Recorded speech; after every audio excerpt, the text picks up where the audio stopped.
say the most racist, untoward word. That one is just so untoward. Oh, very untoward of me. It's quite untoward. That was a bit untoward. Something untoward. No, fully untoward. Very untoward. That's untoward. God damn it. Which, in and of itself, is very untoward. Very untoward. Untoward. Unfavorable, adverse, or disadvantageous. Unruly, troublesome. Unseemly, improper. An adjective as well.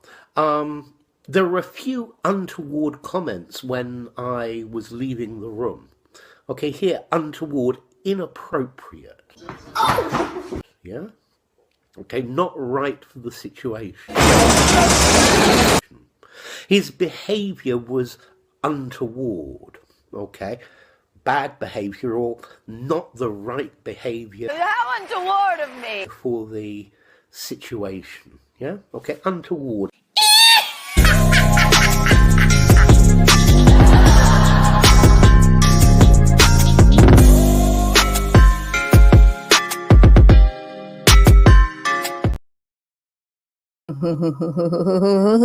Hello. Can you see me? Can you, Amber, hear me? Can you feel me? Tell me now. You know I'll start screaming. Can you see me? Can you hear me? Can you feel me? I'm sure you can. Seen, Amber heard, felt. Ooh. Welcome to Untoward Tuesday. Hello, seen, heard, felt. Thank you, Chris Mack. Thank you. Welcome to Untoward Tuesday, ladies and gentlemen. So nice to see you. So nice to see you. Yay. Hooray. It's Untoward Tuesday. You know Untoward Tuesday. Call in with your untoward stories and you too could win the Untoward Award. Or email untowardawardentries@gmail.com if you're too afraid to call. Oh, we're going to have fun. Yes, Michaeline will be joining us momentarily. So grab a White Claw, grab a cigarette or a vape or a whatever oral fixation you have. I don't care if it's a dick. It's fine. And buckle in. I'll put the coping music on. And yeah, we have some stuff to cover. We have some fun stuff from the weekend. We have I've had a rough day with the cat. I have video of that. I have a new it's not a form of Kiki currency, but it is you're going to like it. It's something in that light. Coping music, where are you? Feeding the ducks. Feeding the ducks. Ooh.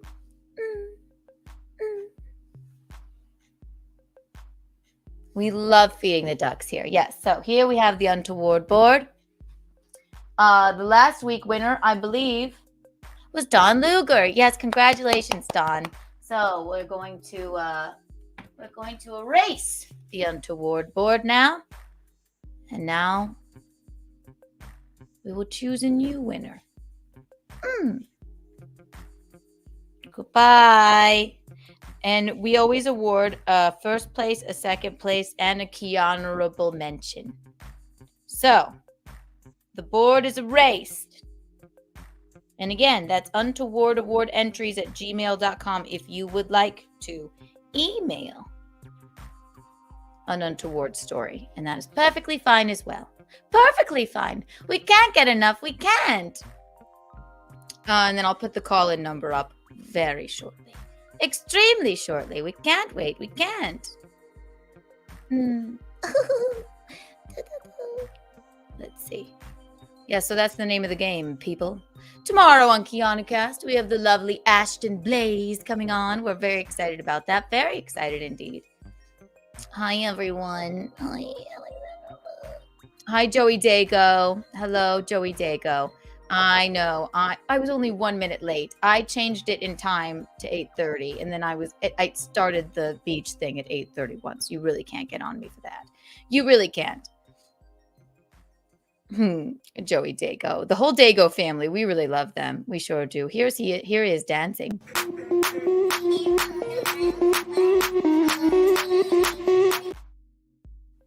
Isn't he magnificent? He always late shames me. Like every single time. And it'll be 1 minute late. And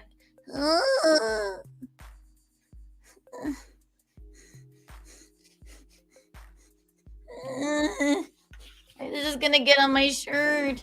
For sure. We'll make a Hitler mustache with it later. Or no, we'll call it Charlie Chaplin. Or tell me not to touch my face. Robert, write that down. Remind me not to touch my face with this finger. Thank you. I'm Guinevere. Hello, darling. Hello. Better than eating the marker. Yeah, no, last time, remember when I had my emotional breakdown and I was chewing on the pen and it exploded in my mouth? I have a problem with that. I'll be like, it probably was this pen. Right before I got on stage at, I was in Las Vegas, I believe. Yeah, I was in Las Vegas or it was Dallas opening for Chrissy and I was chewing on a pen and it just exploded in my mouth minutes before I went on stage. It's not Murphy's Law, it's Kiki's Law. That's just the way it goes. So I won't be. Tell me not to chew on the pen. Tell me not to. I'll put in call-in number in just a second. What I'm going to do now is I'm going to light a cigarette with a candle by the one and only Reed Street Soap Company. And this is the very coveted and lovely Untoward candle. You know them. You love them, guys. That is Reed Street Soap Company. Promo code KikiBucks for 15% off. Look at them. Look at them. Isn't that magnificent? It's the Untoward candle. It's pink and it says Untoward on it, and it's so delicious smelling. Don't mind my nails. And look, there's sparkles on top. Fill with sparkles. Promo code KikiBucks for 15% off. And you know the deal, guys. Get an Untoward candle. Get a Keanu Cast candle. Get a Betrothed by Bisconti candle. Get a Breakfast at Gino's soap on a rope. They smell delicious, people. Delicious. Get a Breakfast at Kiki's candle. There's Skittles in it. It's delicious. We can't get enough. We just can't. Wow, what a couple of weeks. But again, that is Reed Street Soap Company, ladies and gentlemen. We love it. Hello, Johnny Payton. Thank you for the $1.99. Please tell Ray DeVito Furling Hotel bedsheet story. Okay, I will. I'll tell that story. I'll never forget it. And here, oh, thank you for the super chat, darling. Here's your Kiki Bond since you super chatted us.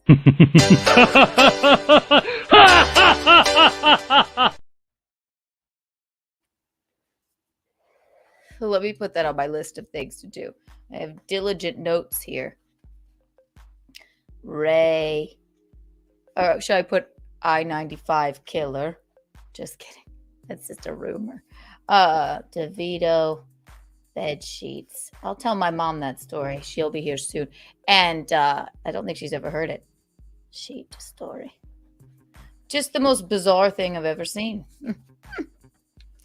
Very bizarre. We can't get enough. We love the bizarre over here at Keanu Cast. And it is Untoward Tuesday.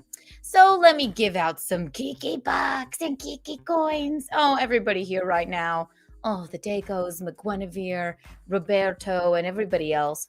Here, I'll do something radical. It's $8.50 currently. Here's 50 Kiki coins for all of you. Wow! Isn't that exciting? And you know what? What is 50 plus, what's my age? 31, 50. Carry the 12. 19 on 11 to 12. 50, 60, 70, 81. 81 Kiki bucks for all of you. It's very exciting. Ooh, I'll put the call-in number up soon, guys. I'm like Howard. I like to settle in.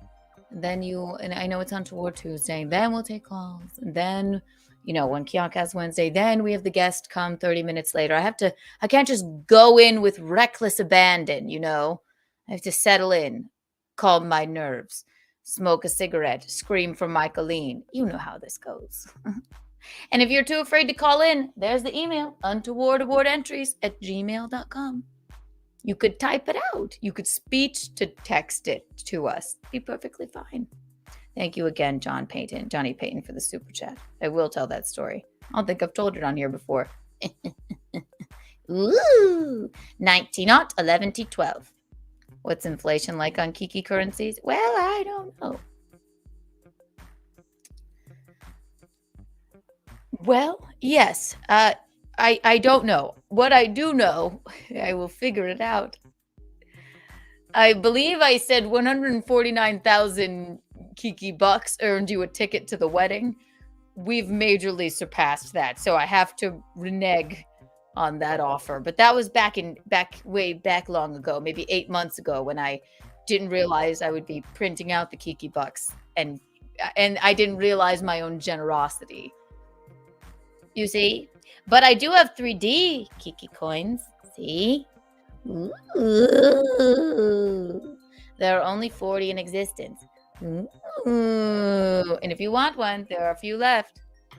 Email untowardawardentries@gmail.com. They're $40 because there's only 40 of them, but they'll be worth millions one day. Millions, I tell you. Millions. Visconti gets on me. If you don't know my betrothed, his last name is Visconti.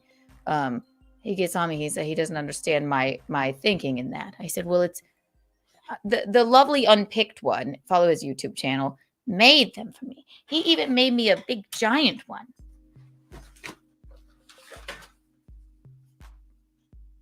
Look at it. And he only made 40 because we can't mass produce them because they came out of a 3D printer. Ooh. So if I only have 40, then I save $40 each. And then one day when you resell it, when I'm either very famous or dead and famously dead, then they'll be worth millions. That's what I would think.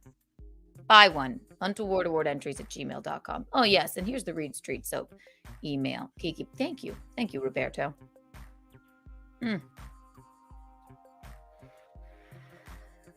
Get a Kiki coin now. I don't know how many. We may have 20 left. I haven't counted. You know counting is not my strong suit. Don't you? You must know that by now. Where's the thing, too? I'll show you something cool.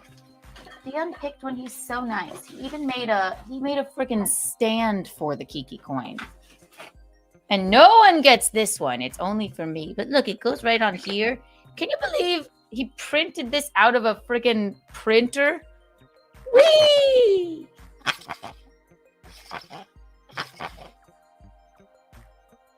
So yes, get one of these. There's only a few more in existence. So do that. And then we'll get to some Untoward stories. We'll get Michaeline in here. I have cat stories. We got to talk about that bridge thing. And I was really trying so I was testing some jokes on my brother about it being in Baltimore. And I was trying to do John Waters jokes. And he just texted back, not your best. So he said, and also I don't think any of your audience really has ever seen the movie or musical Hairspray. So I said, you're right. That's why I didn't just blow up.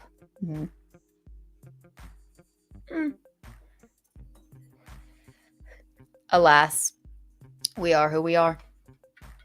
That was fucking wild, though. And of course I was up when it happened because, as you know, I'm a night owl. I am a major night owl. And I saw it and I was like, Jesus Christ, that thing came down fast. Hi, Mr. Thompson. Hello. Thank you. They did it.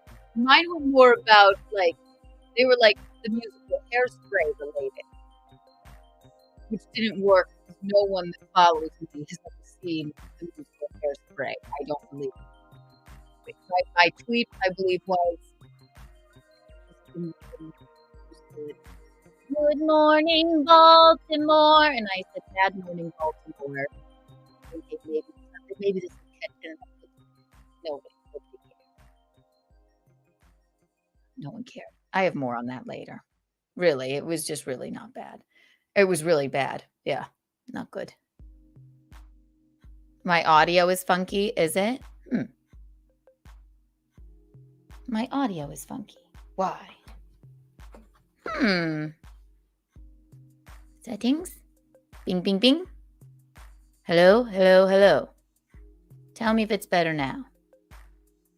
Your mic is in a fishbowl. Okay, I'll leave and come back. Here, I'll put Michaeline in really fast. Why does this happen to me? Okay, one moment. Fixed? Better? Or worse? Good now? Oh. You know how I am with technical difficulties. Okay, it's good now. Jesus Christ. Was that going on the whole time? The whole time? Okay, thank God. Jesus, I would have had a meltdown. 5 and 5. Don't go. I think you're good. Okay, good morning, Baltimore. Okay, so Erica, you've seen it. There's a bum on his barroom stool. He wishes me luck on my way to school. Good morning, Baltimore. There's the flasher who lives next door. Right. I just thought it was a Baltimore moment, so I thought I would tweet it. No one cared. And obviously, I don't even know how many casualties were in that. And if you haven't seen it, the bridge falling down. Oh, really, Erica? Oh my gosh! You know what, Erica? I played Michelle Pfeiffer's part. I was Miss Baltimore Crabs in that in high school. It was my very last role. Let's get Michaeline in here. I was Miss Baltimore Crabs, which sounds sexual. Let me just make sure. Tell me again. My mic is fine. Everything's good. Bing, bing, bing. I can hear the bells. Yeah, don't get me started. Okay, let's get Michaeline in here. Michaeline! Michaeline! Run! It makes me laugh when you yell for me. That's my fave. Look, Courtney's Michaeline. There she is. Welcome, Michaeline. Hi, hello. Hi, my audio was messed up for a second, and I almost had a panic attack. Do I sound okay? I was trying to get this necklace on because I never wear a necklace. So I was just kind of right over there in the mirror and trying to do it, but I don't know. I don't know if I like to wear necklaces. I've got this. Go. I'm not. So what's going on? How's everybody? We're fine. Push-ups. You have an untoward story for us? We'll call in push-ups or email us when I put the call-in number up, that is. Just waiting for Keanu's mom. I know. Hello. How's everybody? That lipstick. Everything's going your way. I'm doing just fine. What do you think of this? Let's see it. Gorgeous. Yeah. I like it. You do? If I were there, I would put Help it on me. for you. You would help me. Your breasts are looking magnificent with words on them. Windy City breasts. The Windy City. They're Windy City. Chicago. Yeah. Windy City Breasts should be the name of a show. Windy City breasts. That's kind of fun. Let you do your own. Windy City breasts. Michaeline's going to go off and start her own show. She's going to call it Windy City Breasts. She is from Chicago. So. And I had this little map thing that showed Elmwood Park. And it was so close to the blue line of Chicago that it was Chicago, basically. Because when I went to grade school, even though we were at Elmwood Park, half the kids there were from Chicago. It was kind of weird. Down the block, one block, the candy store where we used to hang out was Chicago. It's kind of funny. Oh my God. Yeah. So, but they took the map down. I don't know why, and they replaced it with something else. I don't know, some kind of site that I shared with everybody, but then they took it down. I don't know why. Maybe it was your untoward Windy City breasts. They said that woman's breasts are from Elmwood Park, and we cannot have this. Out into Chicago. The wind ain't picking up those breasts. Stop. I just don't know what to do about this. I had a sport bra on earlier. I like it. Everyone likes it. But the sport bra kind of smashed them down, which I liked. But then it just gave me more cleavage, which I didn't like. So more I put on this thing today and I was like, Windy City breasts. And then it was just. Does it have jewelry in between the two sides? It's got like a nose piercing in it. Oh, I like it. Very cute. Did you put it there? No. Oh, it came like that. I bought it like this. Yeah, I like it. China. It's cute. From China. China. Very good. There's I was gonna Chicago. Yeah. So I speaking of Chicago, and I'll be on Morning tomorrow with the incomparable Bill Schultz and Joanne Nosachinsky, and then they have a very special guest. I don't know if I'm allowed to say on Monday that our family knows. Yeah, very good. I guess don't say the name, but that's very exciting. So tune in. You're going to be on tomorrow. That's great. Yes, I'll be on tomorrow. So it's 11 o'clock Central Time. Noon. 10 o'clock. No, Eastern. Noon Eastern, 11 o'clock Central. Okay. Yes, it's Whipped Wednesday. Me, Bisconti, Joe, tomorrow. And Bill. Yes, and then we have another guest. Yes. But then next week, when is that? What date? Monday. It's actually on Monday. Thank you, Courtney Body Thompson. Yeah, because Uncle Michael would like to watch. So yes, we're very excited about that. Yeah. Bing, bing, bing, bing, bing, bing, bing. So, did you see that fucking bridge fall down, Mom? I did. I mean, I didn't see it in real time, but I did see it. I didn't watch the news at all today, so I don't know what is happening. I don't know. I never watched it for some that reason. bitch fell down so fast. Yeah, it was pretty crazy. I mean, do you think it's untoward? Do you think something untoward happened? Well, why would you do something so untoward at such an hour where I don't know how many casualties there were? Tell me the name of the bridge. The Francis Key Bridge. Yeah. Yeah, the guy who wrote the American anthem. The American God? Francis Key Scott wrote, hey Siri, what American song did Francis Key Scott write? We're terrible Americans if I can't even. What, like the national anthem? The national anthem of the United States. The now famous song called the Star-Spangled Banner. Star-Spangled Banner. This answer is from encyclopedia.com. So Francis Key Scott wrote that, and that was called the Francis Key Scott Bridge. And I'm going to be a conspiracy theorist right now. That seems unusual to me. It did look like a pretty, it looks like he writes great songs and builds shitty bridges. And I thought he didn't exactly build that bridge. He just wrote the song. Well, it fell down fast. And when I saw people riding over it and I'm like, God damn, looks like it could go careening off the side. That thing felt.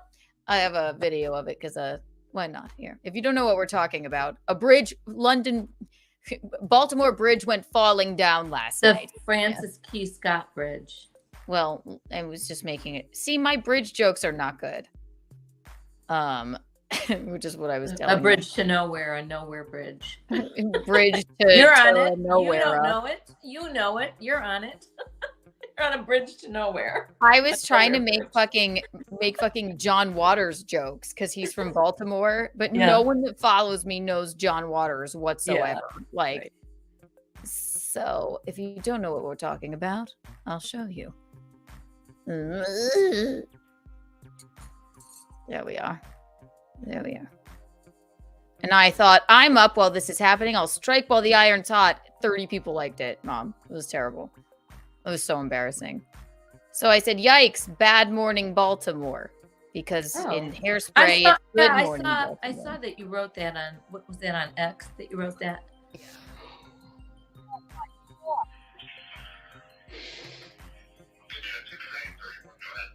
I mean, it doesn't even, it looks like fucking toothpicks. Well, it's, oh my God. How could he not see where he was going? So I guess there was a power outage, and then don't they have tools? You know, like right. Tools to run the boat. I don't. They got tools running the boat already. Don't they have tools? Yeah, they do have tools running the boat. Gadgets to run the boat. I can't think of a word. Yeah, they sure had some tools running this boat. They had one big tool running that boat. Yeah, they really did. It's like, look out!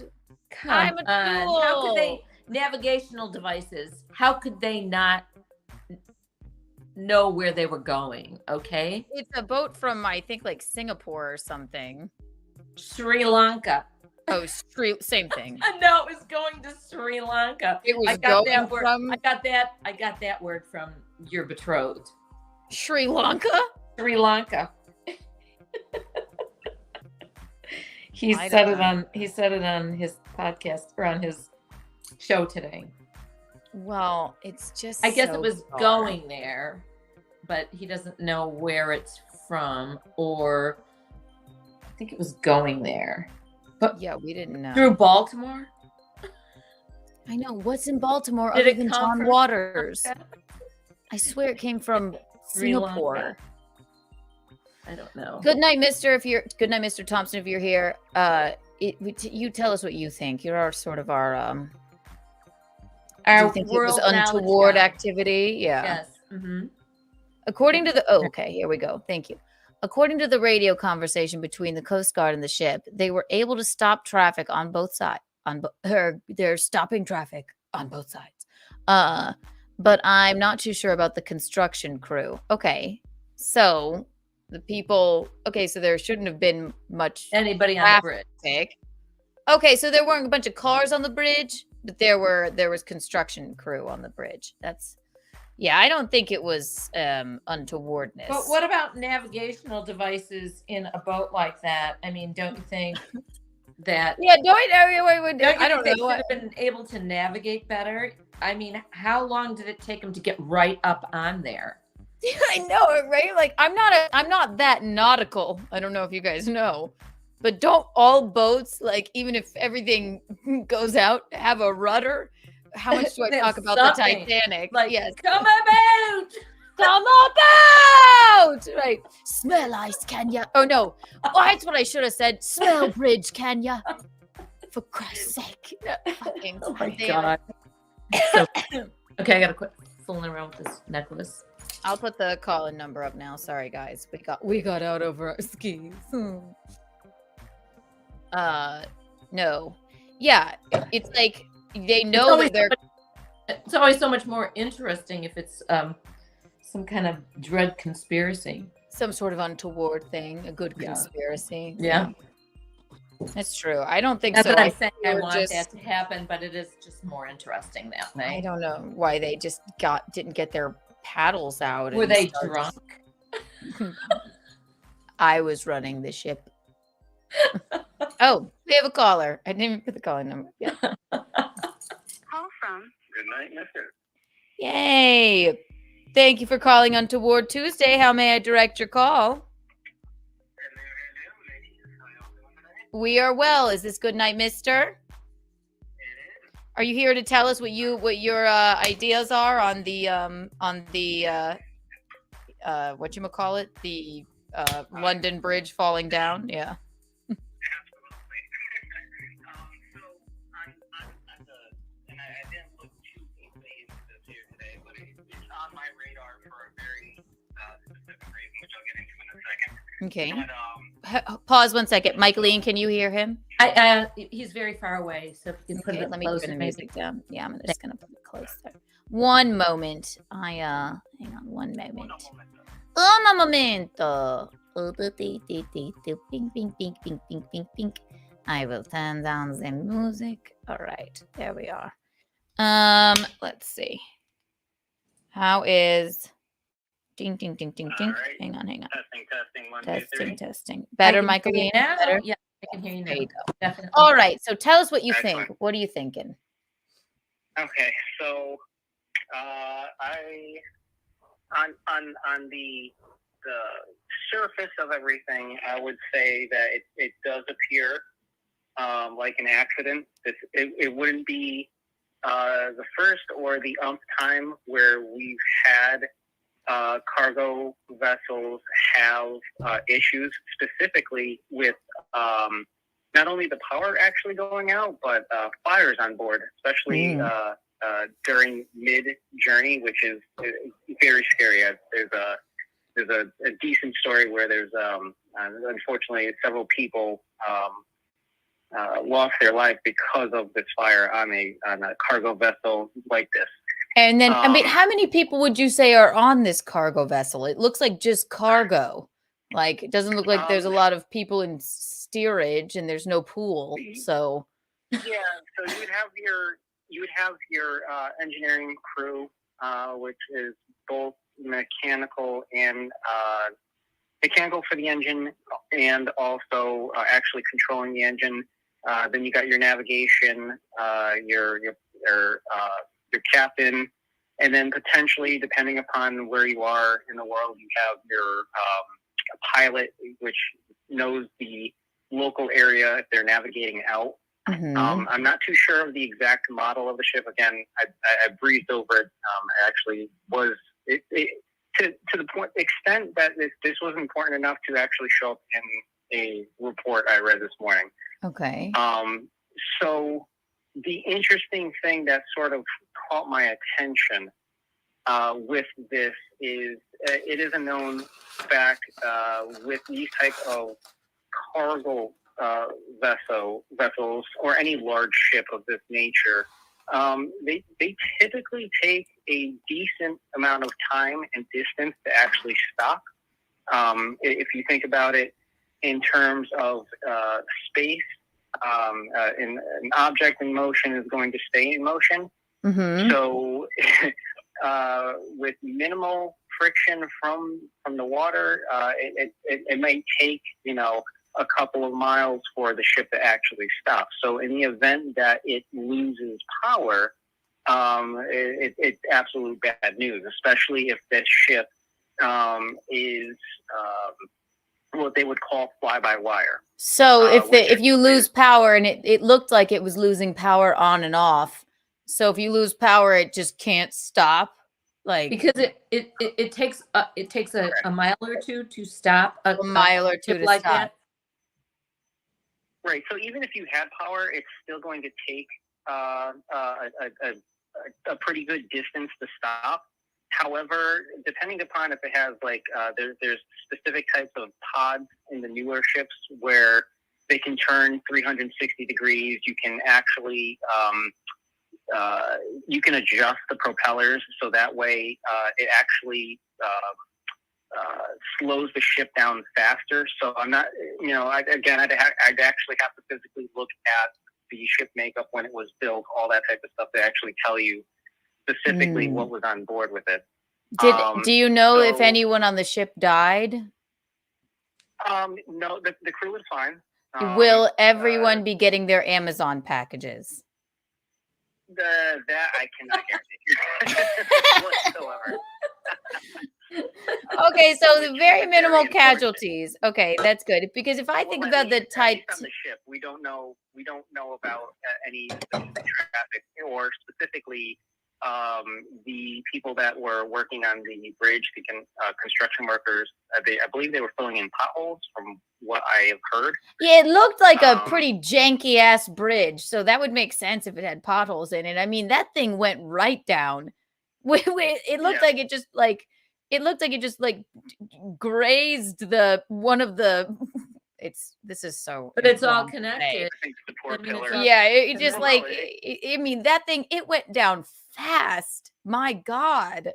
Okay, so we're not Absolutely. calling foul play in your opinion. Well, here's the interesting part. Ooh. Is so, I was partaking in what we would call a tabletop exercise of things that could potentially go wrong when it comes to national critical infrastructure. Mhm. And one of the topics that actually came up was fuzzing ship GPS coordinates and fuzzing ship electronic aids. So that way the ship actually believes that it's in a different location than what it is. Mm. So basically satellite hacking. Ooh. So if you maybe could somebody imagine- could have satellite hacked the Amazon ship and then knocked it into So the. that Right, so that is I so found this to be a that's very interesting situation Mm. where, and sorry, Michaelina, it's hard to hear you on. Oh no, through it's here. okay. What was that, Michaeline? Oh, okay. no. So that would be foul play. Yeah, that would be, I would consider that foul play. Yes. So, Absolutely. but you've heard of this happening. You don't think it happened here, but it could have. Well, that's the problem. Is, well, I mean, what we're being told, and I didn't hear and anybody should be able to look this up. And I actually encourage it. Go to I believe it's broadcastify.com, and I'm sure some like civilian channel must have been monitoring marine communications. But the thing that's a little bit more concerning to me is that it is on the radar that we may have pockets of not so good people that specifically would want to disrupt everyday life. In Baltimore? And what better? It's all across the United States. Mm. So it would be one hell of a way to, and again, this is just not a conspiracy theory. This is just a thought. Is what better way to try to disrupt an economy than to take out a bridge in that very specific area? Yeah. And this is why I'm saying this is, if this bridge were somewhere else, honestly, our infrastructure is aging. We haven't really, taken care of a lot of things. So for that bridge going down as quick as it did, I'm not surprised. And then we can talk about the very specific, how it was engineered, when it was engineered, what materials were being used, all that lovely stuff. But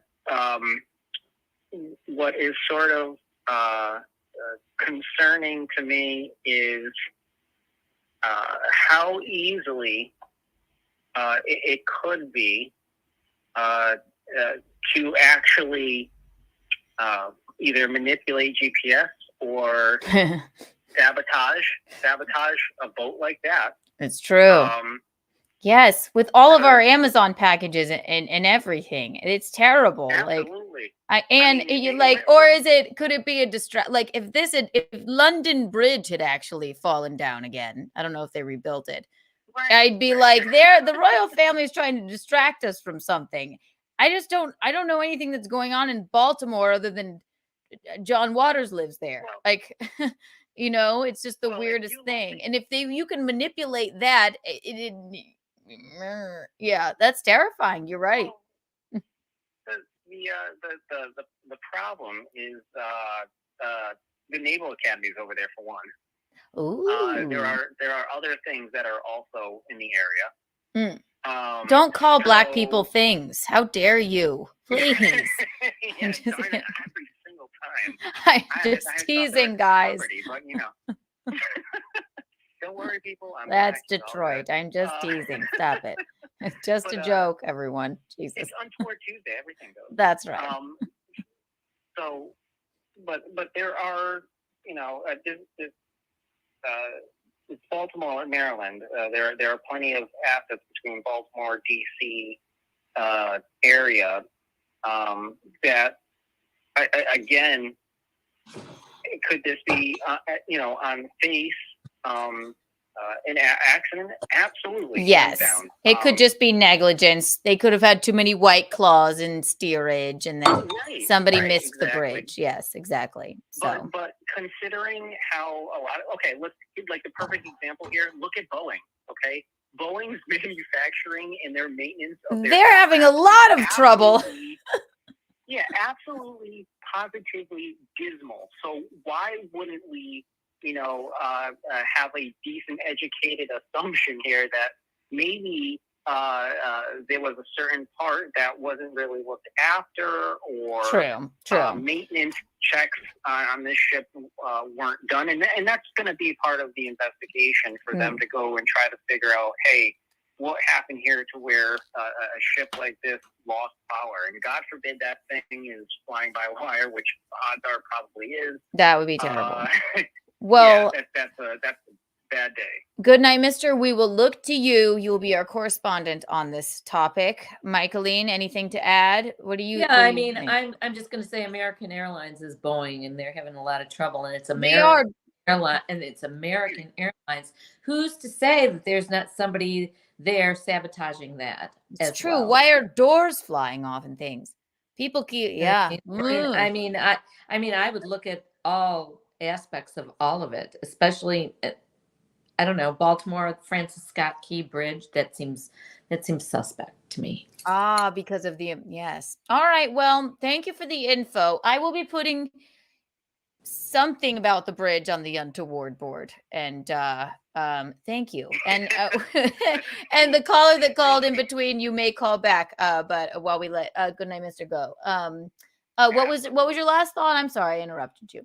My last thought is this: even with all of these things that we're facing in the United States, I'd just like to preface this by saying everybody should have at least food and water at home in the event of like a winter storm or a natural disaster, because this seems to be, for some reason, an afterthought for like the entire country here. So it's true. I never have food in the house. Yeah, food and booze and water. Right. And I agree with that.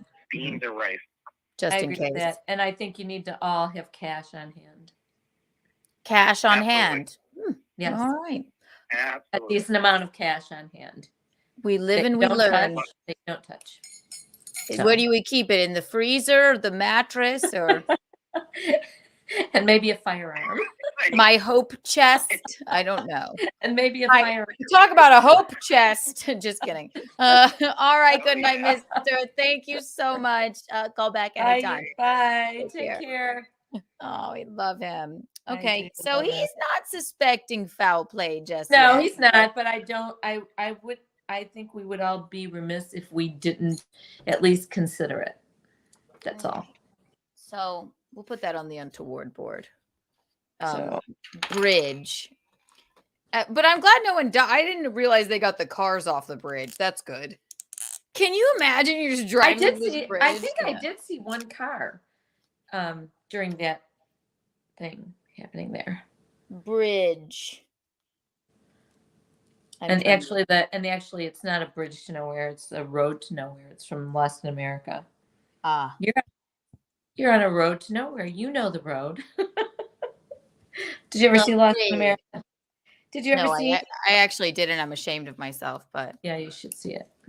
Biscontessance, is this the only way you feel that you can contact me? Jumping on the subway, baby. The guys put a gun to my head and made me drink with them. Hee hee. I wish they would have just pulled that trigger. We're just kidding. I'm glad you had a fun day, Bisconti. Thank you for the super chat. We have another caller, Mommy. Okay, Kiki. Oh, okay. Thank you for calling Untoward Tuesday. How may I direct your call? Hi, good evening. This is Johnny Payton. Johnny Payton, welcome to the program. Hi. It's a very distinguishing honor for me to be here. I appreciate it. Oh my gosh. I want to say two things quickly. First of all, I think that Ray DeVito's whole life is more of a disaster than what occurred in Baltimore with the bridge and the ship. I mean, he's a walking bridge calamity. He is. I don't know if you were able to watch Kevin Brennan's podcast today, but the very lovely Felicia, I don't know her last I name. did. I watched Gillespie. I did watch most of it. Yes. Well, she pointed out that Ray is a very creepy individual. And He I don't know if you were is. following, but Ray was bashing with strong language his own two sisters yesterday. Did you hear that at all? Or I didn't hear. I when I look at Ray DeVito's face and that chin, I get creeped out. So I try not to watch him. I can understand that he's like the bridge, like he's a major train wreck. And I've been on the road with him. I will tell a story about that to make it because she hasn't heard it. But no, he's That's what I wanted to ask you about. Thank you. He's an angry individual. And I don't know if that's lack of sex. I don't know if that's maybe, and a lot of times maybe he can't accept that he's gay or something. And I'm just spitballing here. But both of those. Yeah, he's an angry, unfunny, tragic individual. And I really don't shit on anybody. I can make friends with anyone. But when you call him out on something, be like, come on, buddy. I'm like, I was your friend, but you did give out my number. He starts screaming. You know what I mean? Like a child, much like Stuttering John. If you put their childishness or their sinisterness in their face, they get angry. Very sinister. Yeah, very yeah. nefarious. I agree. Very At least nefarious. Stuttering John is stupid but claims to be smart. Ray DeVito's just so stupid it's not even funny. It isn't. I mean, it is. John can say. At least John can formulate the sentence. I am. No, smart. John and I love Stuttering John. Come back to me, please. I miss you. No, I love John until he hates me now. But whatever. But no, Ray DeVito is an angry mean guy. Yeah. Go ahead. Sorry. You've got to pull up the clip where he goes. He's referring to his own two sisters who are middle class mothers in Cleveland, Ohio, and he says in reference to them, I make $30,000 a year. More than you, I'm the successful one here. He goes, I'm the stand-up comedian. I've had stand-up comedy sets. Neither of you have. And then he goes a second later, you just married well. This is his own sister his two sisters that he grew up with, and he's throwing them under the bus, slamming them like they stole his dog. No, Ray DeVito doesn't even have a home. He podcasts in front of a treadmill that is not his. And he drives from Cleveland to do one show at the Stand with the actual funny Ray Goots in New York once a month. He hangs his whole hat on that. It's so crazy. Right. It's like his whole career is based on that. It's very pitiful. I hope that you can right. clear your mind of Ray because it's a very insidious disease that's going on here. Oh, no. My mind is cleared of him. If you could tell me that sheet story, because when you told it one time, I can't remember what show it was on. I was crying laughing. I think it was BYB. I will tell it. Outrageous. Please recount that. I will. I'll tell Michael Lee. I love the show. Oh, I'm so glad, Johnny. Yeah, I'll give you some Kiki bugs. Take care, Johnny. Thank you. Oh, I hung up on him. How nice. Oh, we love new people, new callers that call. Yeah. Was it? You can recount it, but I think I heard it. Was it the bed sheet story? Yes, I'll tell you again.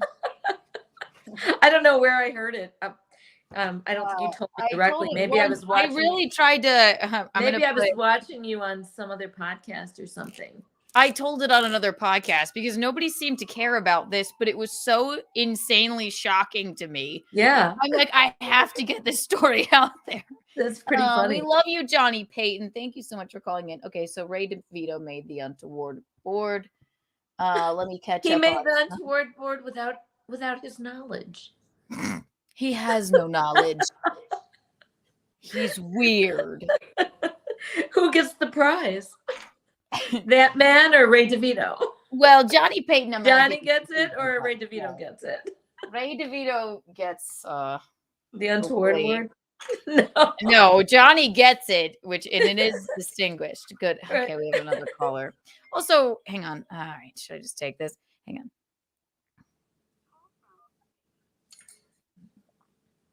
Okay, you keep calling. All right. Yeah. Thank you for calling Untoward Tuesday. How may I direct your call? Yeah. This is Push Up. Oh, push-ups. You have an untoward story for us? I'm sorry to decline your call. I was on the phone with someone else. Yeah, Push-ups. You had another call. I thought. That's okay. Push-ups, hit us with it. Welcome to the program. Hello. So last night after the wet spot, Mm-hmm. myself, Vidal, Glenn, and Big Balls Ben. Benvolio? Did he ask about me? No, unfortunately. I'm But, just kidding. well, Can we meet were your brother now? occupied I'm with just this- teasing.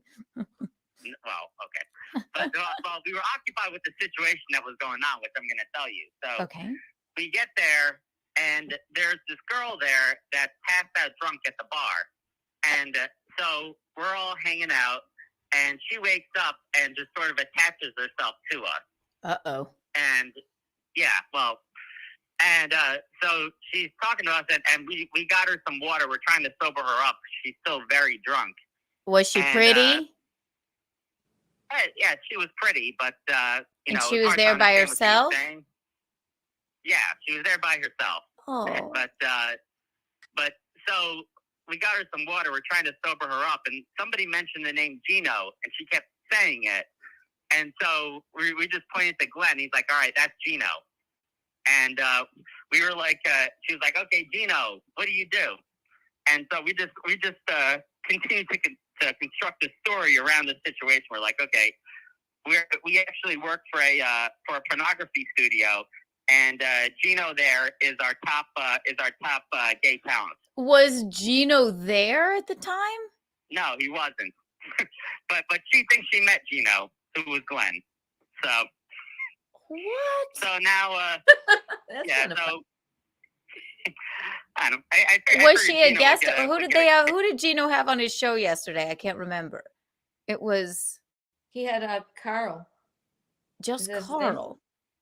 So there was a think so. drunk woman there. Well, wait, was Nikki on? On what spot? Yeah, she had already left by then. I And mean, she that's left. what Big Balls Ben was doing. He was hanging out with her and us and So Vidal, it wasn't anyone that any of you knew, and then she just kept going, Gino. Was it me? No, it was I'm not just me. kidding. I'm Fucking just Puerto kidding. Rican. So this, Do you think you were drunk without your knowledge, Keanu? I was at home. Yeah, I was there going, you I don't was somewhere recognize me. without I'm my so drunk. knowledge. I'm there going, Gino. And I'm so wasted. They don't even recognize me. Wait. Okay, so what you're telling me is, push-ups. There was a woman and she was passed out drunk at the bar, and you brought her some water, and you had never seen her before in your life. You never saw her at Compound or anything like Well, that. She woke up.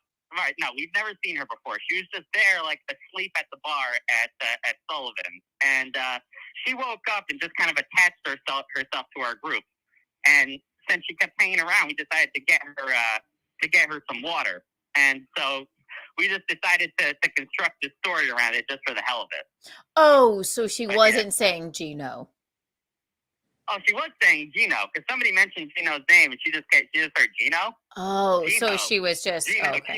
Gino. It was like, okay.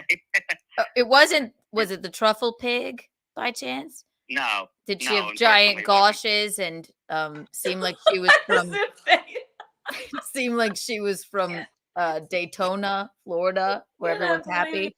I'm just kidding. She was from Puerto Rico. She was from And, Puerto she Rico. was- Yeah, and she thought it was very offensive that I didn't know that that tamales weren't Puerto Rican Well, because I was talking about Puerto Rican food. So whatever. interesting. Push-ups. This is a great story.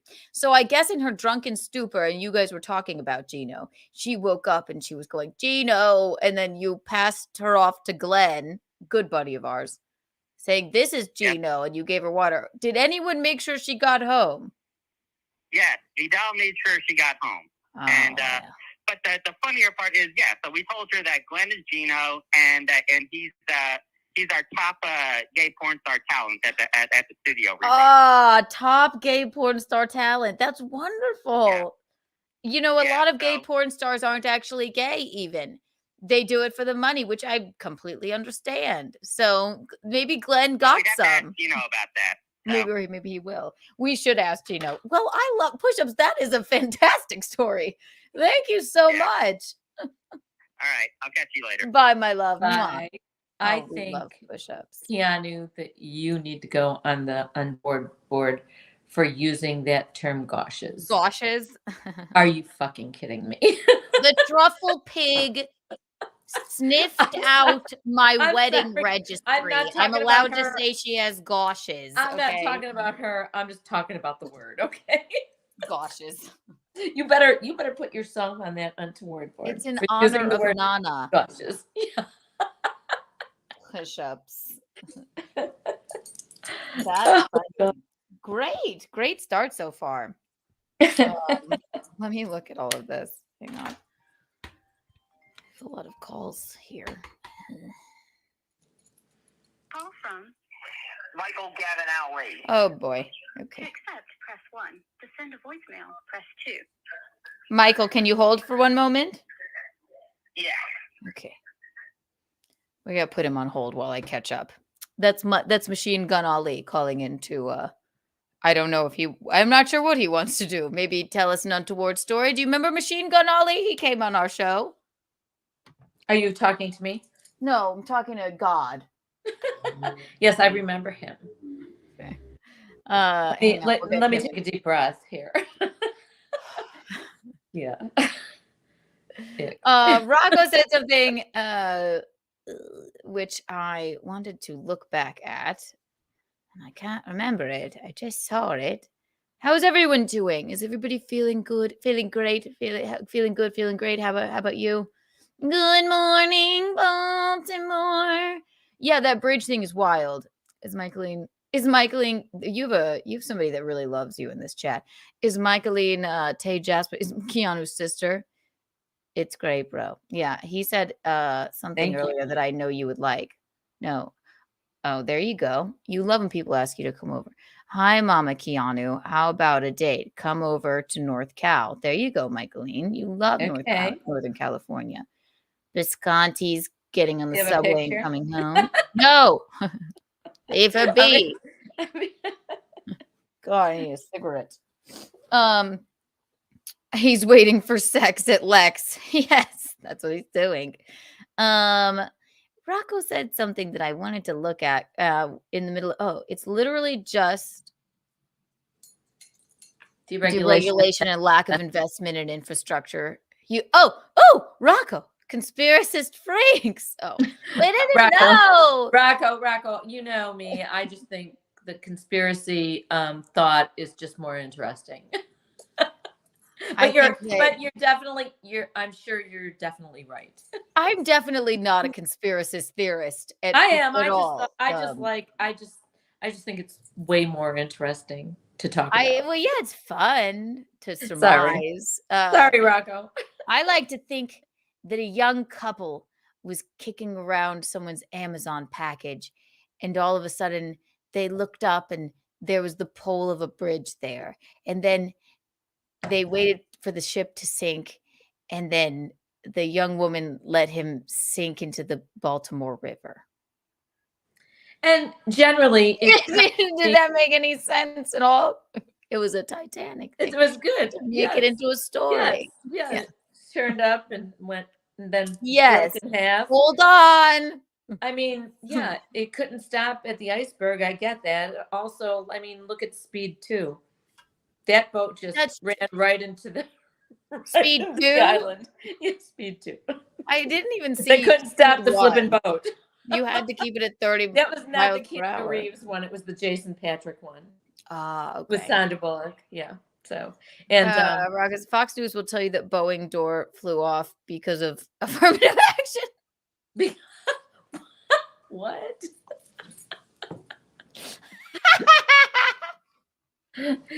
Rocco, you just know your mom. I'm sorry. I always like to think of the worst. Our basis for reality is Speed 2. Yeah. Come on, that's funny. I've always said he's funnier than me. Oh yeah, so our basis for reality is Speed 2. Great.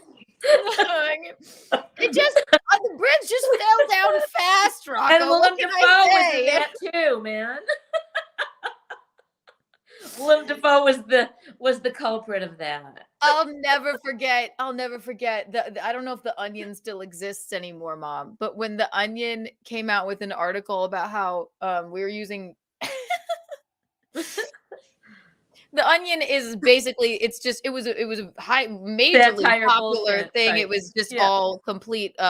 They were all Yeah. fake stories. Right. It was a bunch of cops getting jetpacks. So they were for the whole NYPD. They were giving all of the police officers jetpacks, which don't exist. This was back in like 2000 and what 12. Jetpacks don't exist now. And then Fox News, I don't know, no one fact checked them and said this is an Onion article. They made it one of their stories. They were reading it like we're spending our tax dollars on jetpacks. I have to look that up. That's hilarious. Oh my No, God. they were so incensed and so angry, and people were like, "That's the Onion." Whoever was there to fact check it got fired. It's like how Rachel Ray, no one told her that avocados weren't called guacamoles. Oh my God. An entire episode. She would be like, you take your guacamoles and you cut them up.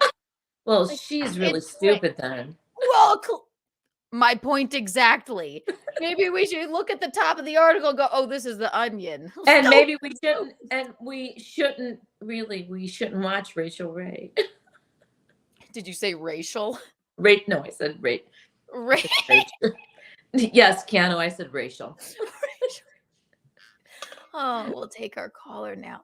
The news it just baffles me anyway. I can't really watch any of it. That always just, yes, guacamoles. Sorry, that's why no one thought to correct her. I reference Speed 2, okay? Because I don't watch the news. Our basis of reality is Speed 2. It was just so inferior to the first Speed, All right. you know, I'm taking one more. Themselves. I'm taking one more caller, and I'm telling the bedsheet story. Make me love this, Machine Gun Ali. How are you? I'm doing good. I was just wondering, do you know what's going on with Kate Meany at all? No, I do not. I hope that she is well and taking her medication correctly and living life and doing what makes her happy. No, I don't know what's going on with her. Do you have any info for us? No, I don't. And also, I want to know was Stuttering John trying to score a date with you? No, I think that he scored a date with me in his dreams. And when I say date, he jerked off to me in his own words. So yes, and now he's angry because I called him a kindergartner. Yes, I hurt his feelings. I didn't mean to, but I miss you, John. Anyway, John is like a guy who is an insecure piece of shit. Oh well, clearly, yeah. Yeah, and he takes things too seriously. Like even a joke, it's like oh, I'll date you, but you know, it's like I'm fucking with you, and he's like, what do you mean? Right. Like, I don't God. know. For some reason, I hit a nerve with him. I was just talking on my own program about talking to him as sometimes you have to talk to him like a kindergartner. And it was a very lighthearted comment. And he went like completely rogue on me. I'm no longer pretty. I'm no longer funny. And he has stopped jerking off to me. So John, please come back to me. I'm just kidding. I don't care. I couldn't care less. I just couldn't, you know. And as far as Kate Meany, we hope she's well, and I'm sure she is, unless we've heard otherwise. So that's good. Well, I'll put you on the Untoward board anyway. Michael Gavin Ali, plug your show before I let you go. Check me out at the Michael Gavin Ali Show every other Thursday night at Wonderful. 8 p.m. on YouTube. All right, text me some dates. I'll come on as a guest. Me and Michaeline and her breasts. All right. Bye, darling. I'm not only brown. Okay. He's cute. He's going on the Untoward board for putting a freezing halt to our show with that. Jesus Christ. It was like the bridge coming down. But Ali. That's what he called to ask. The call-in numbers for your Untoward stories. Okay. Dink, dink, dink, dink, dink, dink, dink. What was I going to say? I'm going to light a You cigarette. should have just made something up, I think. He had no Untoward story. That's just him. He works at Amazon. Maybe he knows about the. Are we going to get our packages? That shit probably had tea in it. Do you have some packages coming? No, but maybe people bought me gifts from Amazon. Imagine everybody was like, "Let's all get Keanu a bunch of gifts," and they were all on that boat. Yeah, from the one time. It was. We love her so much. We're gonna order her Amazon right now. Entire boat full of gifts, all for Keanu. Waiting for Keanu. Now Keanu's waiting for her gifts. Now I'm waiting for my gifts. If you get some doubles, can I have one? Yeah, no, I will never get the gifts because I think everybody on Earth went, you know what, Keanu needs all of these gifts. It was like a container of it was an entire boat filled with gifts for you. Yeah. Crop tops, White Claw, Skittles, and then it crashed into a bridge, and now they'll never be seen again. So but did the ship sink too? I believe the ship may sink. No, did the container ship sink also? Or were they I mean, I think it was in the water. Or were they able to make it to shore? I saw pictures where it was in the water. It sank. Oh, it sank? Oh, yeah. God. I need to watch the news or just at least look it up and see what's happening. No, let's just pretend it was just like Speed 2. Shut up. It was a joke, for God's sake. It was so good. I have a new drop. I've been wanting to use it. I should have. Machine Gun Ali, Michael Gavin Ali, you get the first ever, and this is a prize to you. You did not call in with an untoward story. You called in and brought up two people that I don't think about very often. So you get your very own geeky tax. How dare you? Is that your face? Let me see it, please, again. No shit. Is that your face? How dare you?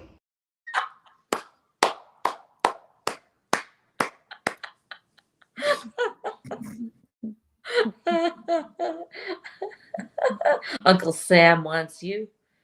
Geeky tax. How dare you? You look good in that outfit. Robert made the picture. I added the There's audio. not an outfit that you don't look good in. You look good in that one too. I love it. Good job, Roberto. Betsy, sorry. Yes, Michaeline. I think the instruments can be. All right, I'll tell this story. I'll put it on the Untoward board. Since wait. Michaeline, I think you've maybe heard me tell this story. Let me let yes, I heard you tell this story. You didn't tell me directly, but I heard it on something else you were talking on. So. Let's look up a photo of Ray DeVito. What comes up when we Google him, actually? Want me to do that? No, I will do it myself.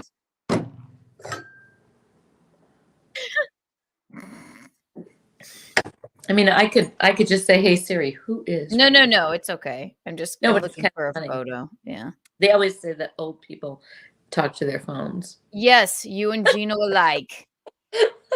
I don't talk text though because it never comes out right. Oh my God. All right. I don't know where the fuck this came from, but this is cute. Here's Ray DeVito as a child. Well, he's probably a cute little Italian kid. Is this cute to you? Well, let me see. No. Actually, the pictures I've seen of him, he looks exactly like that now. He still looks exactly like this without the braces. He looks exactly like that. Holy shit. Woof. I mean, this just came up when I did a simple Google search. He must have so, some other nationality in him too. That is not a cute Italian kid. psychopath? I don't know. So young Ray Ugh. DeVito. Yes, who knew this person would grow up to be the I-80 killer? No, I'm kidding. That's just what the rumor is. Ray DeVito. How far does I-80 go? Across the whole United States, I have right? no idea. I think it does. Let me just do this again. Just pull up some other photo of him. They're God. never good. They are never. Oh God, they're never good. What are all these weird photos? I don't even know what I just clicked on. But all right, here we go. Here he is. That's him. Ray DeVito. Yeah, that looks just like him as a kid too. Yes. And he's got street cred in this photo because he's by some graffiti and he's in a jogging jacket. Anyway, so How old is this man? I think he's like 50. Mm. 50 something. So basically for the Untoward board, because the lovely Johnny Payton called in. I believe that was his name. Yes, Johnny Payton called in, and we love a new listener. He's just the best. Wanted this story again. So, mommy, maybe this was pre-pandemic. Me, Ray Goots, and Ray DeVito. We went on the road with Ray DeVito, and he was headlining. Ray Goots was featuring, and I was going to host, and it was at a country club. And Mom, when I tell you, Ray DeVito came to pick up me and Ray Goots at his house. Did Matilda go? Matilda did not go, unfortunately. Maybe so Ray Goots was there and you were there. Where was Matilda? It was I'll actually tell you. I will tell you. She's fine by herself for one night. But she didn't even need to be fine for one night. So I was just concerned. Okay, well, no need for concern. Or okay. So this psychopath comes to pick me and Ray Goots up at Ray Goots' home, and he goes, Ray Goots said to me, he said, he booked me, Ray Goots coming on the show, and like he saw a video, he's like, okay, yeah, she could come.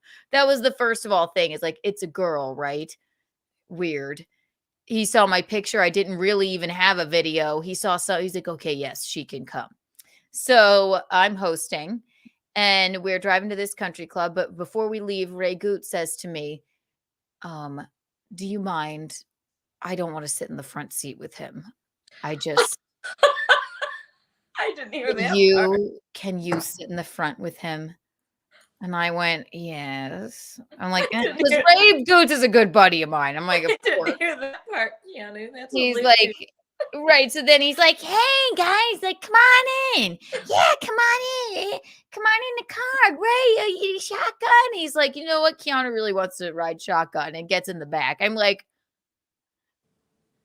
all right, here we go. He's trying to play Fallout Boy for me, trying to play he's like, yeah. And then the gig gave us a hotel room, right? Two of them. So one for me and Goots, one for him. They paid for it, completely paid for. So we get there. We're about an hour early. Ray DeVito says, I'm going to go shower and I like to shave before I, do my show. So we sit there and just unpack all of Ray DeVito and who he is and why he is the way he is and how much of a weirdo he is. We talk about other stuff, but we're friends. And then he comes and knocks on the door to our hotel room, me and Ray Goots, that the club paid for, the country club. And he goes, yeah, can I come in for a minute before we go? And we're like, okay. Am I boring you, Michael? Are you falling asleep? No, Or no, is it no. bedtime? No. My contact is driving me crazy. You're not Dude, boring me right? at all. Look alive! I'm alive. I'm just trying to make this contact. I just cleaned them, and I'm trying. No, I'm not. I'm falling. just teasing you, You mommy. can't I'm flip and teasing see you. me, okay? I can see you. I want to stop you there. Was he just trying to be nice by playing Fallout Boy and trying to not impress you, but just be nice to you? When you first met him and you were in the country? Maybe. And I was nothing but nice to I know, him. but is he Yeah. awkward and maybe that's what he was doing? Well, look at him. Okay. I'm So not I falling was asleep, Kat. nothing. My Yeah, eyes right. driving me crazy. It always No. does at this time of night. So. You're right. And I was nothing but nice back. He hasn't had a problem with me for years until now. But Right. So I'm just asking. he's a child and a weirdo. So yes, of course I'm nice. Of course I sit in the front because Goots doesn't want to sit in the front with him. Of Right. course I was lovely and talked to him and like, thank you for playing Fall Out Boy and Green Day. Right. But he was just an awkward person trying to maybe impress you. Yes. But also I'm just asking questions. yeah, well now yes, yes, of course, right. And Right. of course I'm nice, right. Well, we'll get more to that later. But so that he comes into our room and he's like, "Okay, it's time to go, guys, but could I come in first really fast?" We're like, "What?" Yeah, come on in." He's like, "We're not going to stay here tonight. Yeah, I might drink. I'm not going to drink that much, but I got to get back to New York." We're like, "Wait, what?" So we're not going to stay even though you're going to drink or whatever. And then he's like, let's here we I'm just gonna move some things around. We're like, okay, weirdo, go ahead. He takes the bed sheets, ruffles them up, like moving pillows around. Like, we gotta make it look like we actually stayed here. Yeah, we're gonna mess up the bed sheets and then move the ice bucket around. And we're like, I guess you could have just told us to do that, but he wanted to make sure, like, make sure the little soaps are open, wash your hands with them a little bit. We're like, okay, this is already weird. Well, first of all, why did you tell them if we, yes? Because maybe he didn't want to hurt the hotel's feelings. But why did we have to go back? I don't know. Not the hotel's I'm feelings. I'm just interjecting as No, I know. And I'm not yelling at you. That's a good question. But why accept the hotel if you have no intention of staying there? Not one room, 2 rooms that they paid for. And he comes in like trying to it looks like cover up a crime. We're like, we haven't touched anything. He's like, no, I want it to look like you have. All right. Well, this is odd. We know you to be a big drinker. You're gonna all right. And what? You think the booker of the country club is going to go into the hotel and be like, no one slept here? We're never gonna do that again. No one. Right. It was the weirdest thing I've ever experienced. Hi. It was the weirdest thing I've ever experienced in my life. So, hi, darling. Let me finish I'm this. on delay. People Did were you tell- asking about the Ray DeVito story. Let me finish Did you tell it. a shitty intro for you? Listen. So then we do the show. He's drinking. We're all drinking a little bit, but me and Goots are keeping our wits about us because we're like, is this guy gonna really drive us home? And then I have texts from Ray Goots. He's like, no, I gotta get back. And we're going, are we going to die tonight? And we really couldn't even tell him anything. So then when we get back in the car after the road gig, he's like, we're not staying. And Ray Goots was like behind him going, maybe we could just stay. It doesn't matter that you messed up the bed sheets. Like, we could just, and he's like, no, I got to get back. And for what? Why accept the room if you can just go and then come back? So then he is rip-roaringly drunk driving us home, Mom. Rip-roaringly drunk. You And thought maybe somebody else should have said, "Let me please drive." I can't really even drive in New York. I wouldn't have any No, I idea. can't even imagine that. I You're right. can't even can't imagine, But like, could Ray drive? uh, I It mean, doesn't matter. Probably yeah. he let him drive. I don't I'm just think Ray I don't know if Ray even yeah, Ray doesn't even drive, I don't think. So then we're, like, stuck. So again, I'm in the front seat. Now Fallout Boy is really blaring. Really blaring. Me and Ray are texting, and he's like, "Are we gonna die tonight?" I said, "I don't know." And then he's like, "He's really trying to connect to you with that Fallout Boy." I'm like, "Why?" I know we made it home safely. Just the fact that he would take the time to come into our room and make it look like we had stayed, as if the booker of the comedy show was gonna go and check the rooms to make sure we had stayed. We had to sneak out of the country club and, like, are they gonna watch us drive to the hotel? No. It's just the weirdest thing. I was still nice to him after this. The next show I was on with him, he was hosting. He brought me up. He was like, "Ah, you're gonna love Keanu." I took her on a gig with me this one time, and she told this really bad abortion joke, and she just ruined the whole night. I Oh, said, fuck. "You Oh, no. motherfucker." Oh, Absolutely, I did not. They loved it. oh You were embarrassed no. because you bombed and you were drunk and you messed up the bed sheets. He should have never said that. Yeah, bitch. Like, fuck I you. didn't know. I never heard you say any of that. I just heard about the bed sheets. That's all.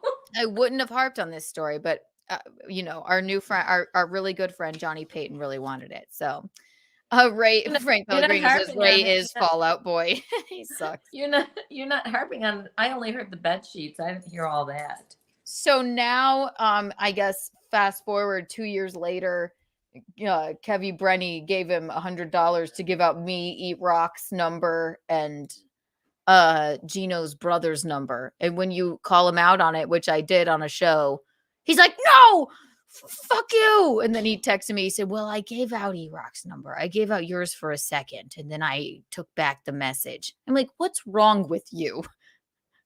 Tell the truth every once in a while. It'll set you free."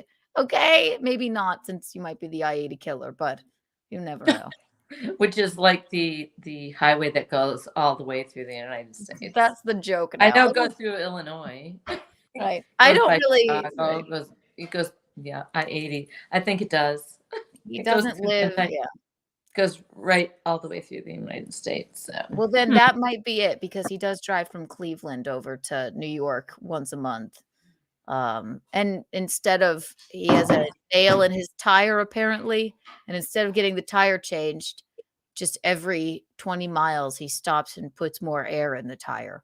That is the perfect analogy for his entire life. Don't just fix the problem. Let's just put some more air in the tire and see what's going on. So That's funny. anyway, Johnny Payton, what a great rendition. Thank you, Johnny Payton. All right, do you need to fix your contact or anything? Are you okay? I might go put my glasses on if you don't mind. Get out. Thank All right, you. I'll buy you some time. It's because she was crying about the mistreatment of me. Good story. No, I know. And I don't hate on anyone. He's just so weird. And they asked for the story. It's really not my fault. I just never saw somebody. Oh, Gino's back. He's like, "Did you get to the part?" I'm like, "Okay." Blood.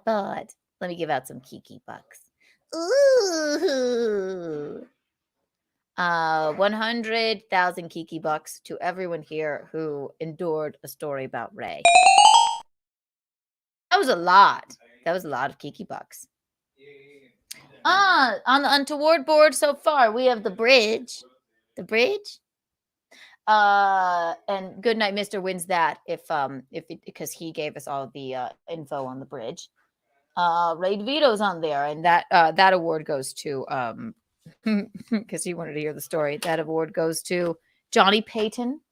Then we have push-ups. That was a great story and very confusing. I will have to ask Visconti about that. And then we have MGA for throwing a wrench into our program, which, you know, that's the beauty of Machine Gun Ali. Visconti's back. Visconti in a china shop over here. I know. Can you hear him banging around? Poking and prodding and banging around. Where is he? He's chopping something up. I had a rough day with the cat. I also made a fun new thing. Do you want to see it? I'll wait till Mickey gets back.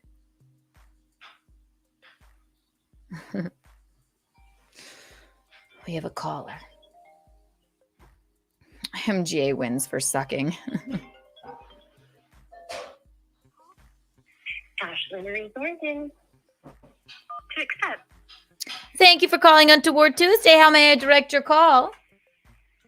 Hi, Keanu. This is Ashley Marie Thornton. Ashley! I have an update about my neighbor. Your neighbor. Yes, we need to know about your neighbor. All right, I'm all ears. Okay, so last week, like while the show was while you were still recording, producer Rob texted me. I guess someone in the chat had put a link to report a tip.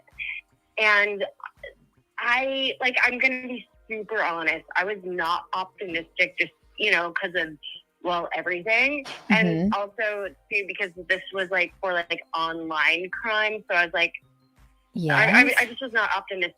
But I was like, okay, well, let me just still fill this out anyways. Like, it can't hurt, you know? And then so that was Tuesday. Then on Thursday, while I'm at work, I get a phone call from someone who wants to interview me. But because I'm at work, we schedule it for Monday. But it was good because then just over the weekend, I was able to get notes together so I could just make sure. And Ashley, wait, just give us a short synopsis for people that don't know exactly how this transpired. What was she had an untoward story about the neighbor, and now this is new news on it, right? So in like a few words, just for the people that don't know what was going on. Oh, so he's on the FBI's most wanted list for murder, but the issue I have with him is all of the rave parties, the child trafficking, the dog fighting, et cetera, et cetera, et cetera. So now someone put in a tip for you, and now you got something. No, I did. You did it. Okay. Now you've gotten something back. You heard back? Well, I was interviewed on Monday, and like I told the guy, like, because I don't know how many previous tips I had left and nothing, and I told him, like, you're literally the first person you're the first person interviewing me, so it's like I'm grateful, but I'm still like just really not optimistic and really skeptical. Like if I'm being super honest, right? I was just really grateful that at least someone interviewed me, and we spoke for about an hour too. Oh, wow. Well, sometimes, you know what? They must think something of it, because if they actually took the time to reach out, it might take forever, but they interviewed you and talked to you about it for an hour. That's serious. So that's good. Yeah. So that's the update. Nothing has like changed, but I wanted to say, you know, maybe the Keanu cast, we can help get someone on the FBI's most wanted list, maybe. Yes, then, that would be great for my show if we got someone from the FBI's most wanted prosecuted. And that's not right to be. I'm just kidding. Go ahead. And it would also be great if we could win an Oscar. I'm like in consideration for 37 festivals, and about a third of those are Oscar qualifiers. Yes. But this April 5th, so it's Friday, April 5th. This is not an Oscar qualifier, but I'm excited because it's local for me. It's the Pasadena Film Festival, but the theater in Pasadena, they're like redoing it or whatever. So the venue is actually in North Hollywood. So anyone in the LA area, it's North Hollywood, the Laemmle Theater, Friday, April 5th at 10 o'clock at night. Yeah, so they're showing your film there? Yes, they are. We're Yes. block number 8. It's, sorry, excuse the beeping. It's cooking with Ashley, and now the salmon goes into the No worries, oven. darling. No worries. And now I Cooking set with the that. timer. And you know, all I do with salmon is just lemon pepper. That is it. Oh, you know what? That is a very light and delicious meal. I love that. I love salmon. And like you said lemon and capers. Oh, no, just lemon pepper. Lemon pepper. Ooh. I will have to try that. Send me your recipe. Oh, you're so chic. I love that about you. Also, plug the name of your movie and tell them again where they can go and support you in case anybody here is in the you said it's in Hollywood, right? North Pasadena. Hollywood. Yeah. Yes, at the Lemley Theater, Friday, April 5th, 10 o'clock at night. The tickets, the theater should actually be releasing them at night. So I'll like tweet and, post about that once the tickets are released. Or they could get a pass, like a festival pass if they really want to at PasadenaFilmFest.org, I think. Yay, PasadenaFilmFest.org, people. Go. And my fish, 5 of them have been naughty because I think that they are in the same state as Christy Mayer is right now. I think they're going to have fish eggs really soon. Oh, caviar. Yum. Yes. Just kidding. So Don't eat those fish's yeah. eggs. Wait, you have one named after Bisconti and I, right? I can't remember what it was. Oh, there's, yes, Gino Fisconti, Fix Fisconti, and the Koyanu CSEA Thompson-Fisconti. So if we have if any of the babies survive, because actually usually the fish do eat their eggs, we'll have to name one after Michaeline. The Michaeline fish. If they don't use their own eggs for caviar, then we will have a Michaeline fish. Well, Ashley, thank you so much for calling in and updating us. And take care and speak soon, my doll. Talk to you later. Ciao. Bye. Mwah. Oh, I love her. Bisconti's literally singing in there. Michaeline. Yes. Hi. Who are you texting? No, I'm just looking at the people who are talking. Okay, cool. Look at them again while I pee. And then what was on my list of things to do? Ashley had an update on her neighbor. You want me to just sit here and look at them while you pee? Yeah, why don't you just sit there and stare at them? Can I take a pee break, everyone? I'm just asking you what you want me to do. Whatever comes to mind. Fealty. Dr. Heinemann's calling. And we haven't heard from him in a long time. Was calling. Fealty, call back. I have to pee. He hasn't been on in a while. I know, we miss Fealty. Yes. Let me pee and then we'll take a call from Fealty. So you just want me to look at my phone? Is this what you want me to do right here, right now? Tell me what... No. I was not looking at I can't see it on my iPad. I'm just looking at my phone. I will pee too. Okay, good. We'll all pee. Put a video. We'll all pee. Yeah, put a video on it and we'll all pee. I'll show you my day with the cat. This is so annoying.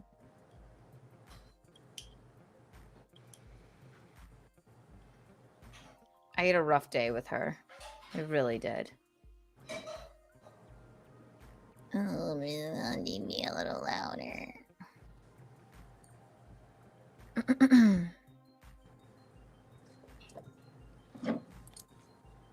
One moment. This is a minute long. Let's see how.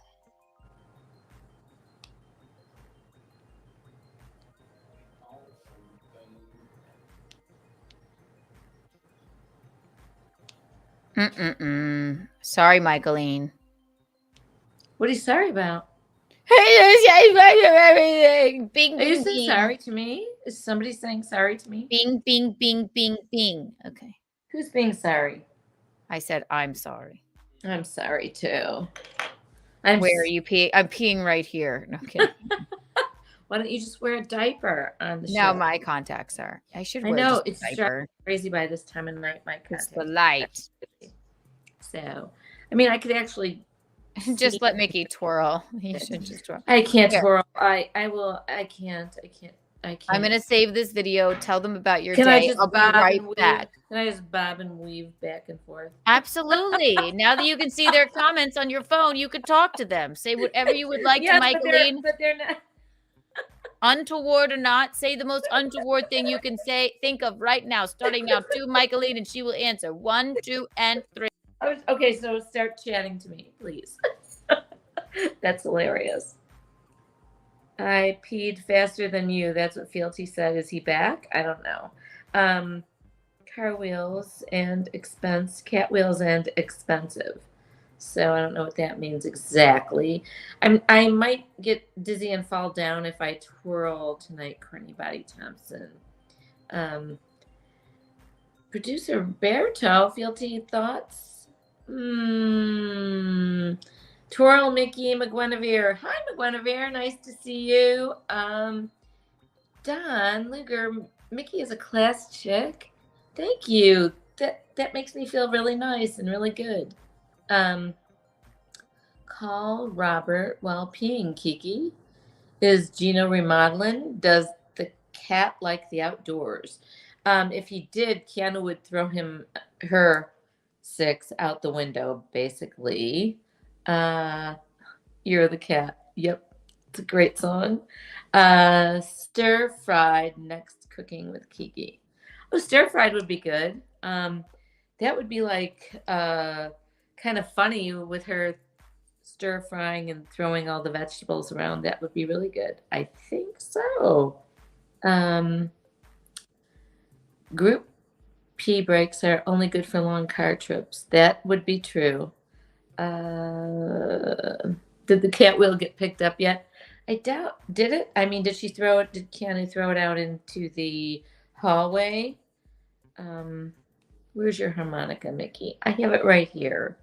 Maybe in a little while I will play Oh Susanna, which that's the only song I know because I've been remiss in learning a new one. I apologize. Fealty thoughts. Good to have you back, man. That's from OPC Dunn. We're glad you're back.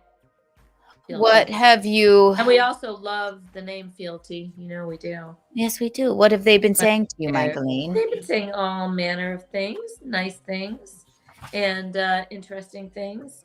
And McGuinevere, thank you. I love you too.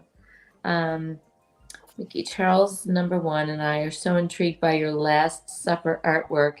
Is it in a spaceship?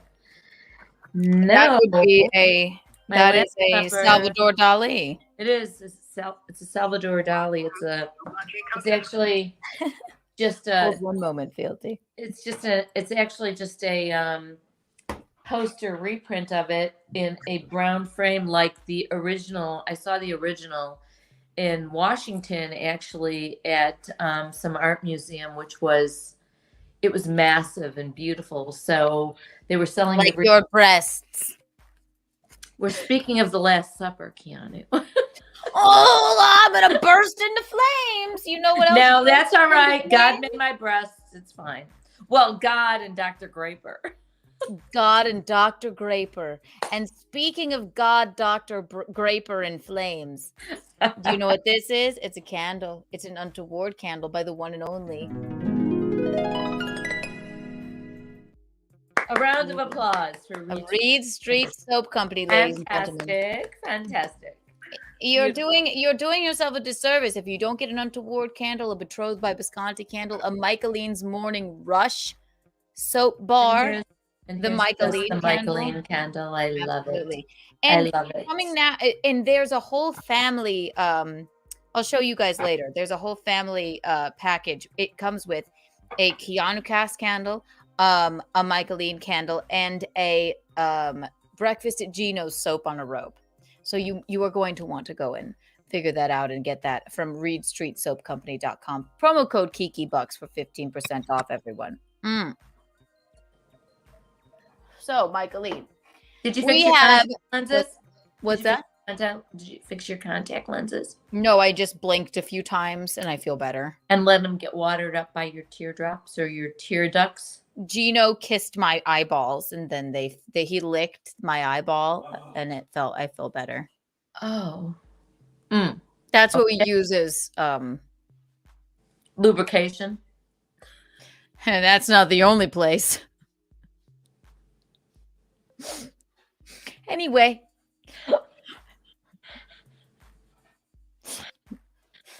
We have a caller. That's a great and word. We've been missing this Lubrication. caller. Yes. We've been missing this caller. Fealty, welcome back to the program. We've missed you. Do you have an untoward story for us? Hey, how's it going? Hey, Mickey. Hey, Hi Tom. there. We missed Hey. you. Sorry, I've been really busy, but I know you've been busy. I have an untoward to report. Ooh, yay. Okay, hit us with it. So last weekend, so as everyone knows, I've been trading crypto hardcore for years. Having Bitcoin, it's kind of like the Super Bowl of crypto, and kind Right. of taking up all my time. Right. But so I wake up, I think it was my Saturday or Friday, and lovely day, sun's out, birds are chirping. I'm gonna trade some crypto, checking the markets and everything. I'm like, let me go on Twitter, see what's going on in the world over there. And I see I have a message. And I'm excited. I'm like, ooh, I don't get many messages. Like, someone to talk to. Yay. And I open up the message, and it just says, go fuck yourself, from Jake Hudson. A person I don't talk to on Twitter. I think I've had like 2 sentences to talk with him about. Fealty, he's been on the warpath. Here, let me play a drop. Look at him. I like ice cream. I like ice cream. Do you like ice cream? I like ice cream. You like ice cream? Do you like ice cream?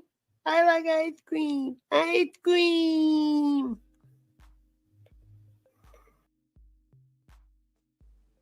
So basically, I had to block him last time because I can't abide by somebody talking about Chrissy's baby. But he hopefully is seeing the error of his ways. But I gotta go fuck yourself. He called in. He says, "Get fucked." He said untoward things, and I don't ever block. I've never blocked anybody in the chat ever. And John DiCaprio, don't come at me about that. I never did, and I rectified the situation. But you can't say he was saying such untoward things, and I just caught it, and it's about my friend. So you got Hudsoned, I guess, as well, is what you're saying. I gotta drive by Hudson. I was drive by Hudson. That's what I was so confused. Like, you don't even know. Like, I'm like, what? Like, why was and he blocked me too. So I know. couldn't even ask him, be like, what? Huh? And then later I found out from like Goodnight, like what the deal was. Like, kind of. He was just like, yeah, Jake Hudson's like on the warpath with like everybody. Yes. Everybody. But I didn't even know he's talking about Chrissy. That's the only reason I blocked him, and I didn't even know how. I'm like, oh my! I just saw it because I can chat with him. I'm hoping he's feeling better by now. I always feel inclined to talk to Jacob because he's not a bad guy. He has a bit of he gets in his feelings and maybe a bit mentally ill, right? But then when I saw, all right, I can hear you. I know. But when I saw he said something really untoward about Chrissy and the baby, and then I just went like, okay, enough.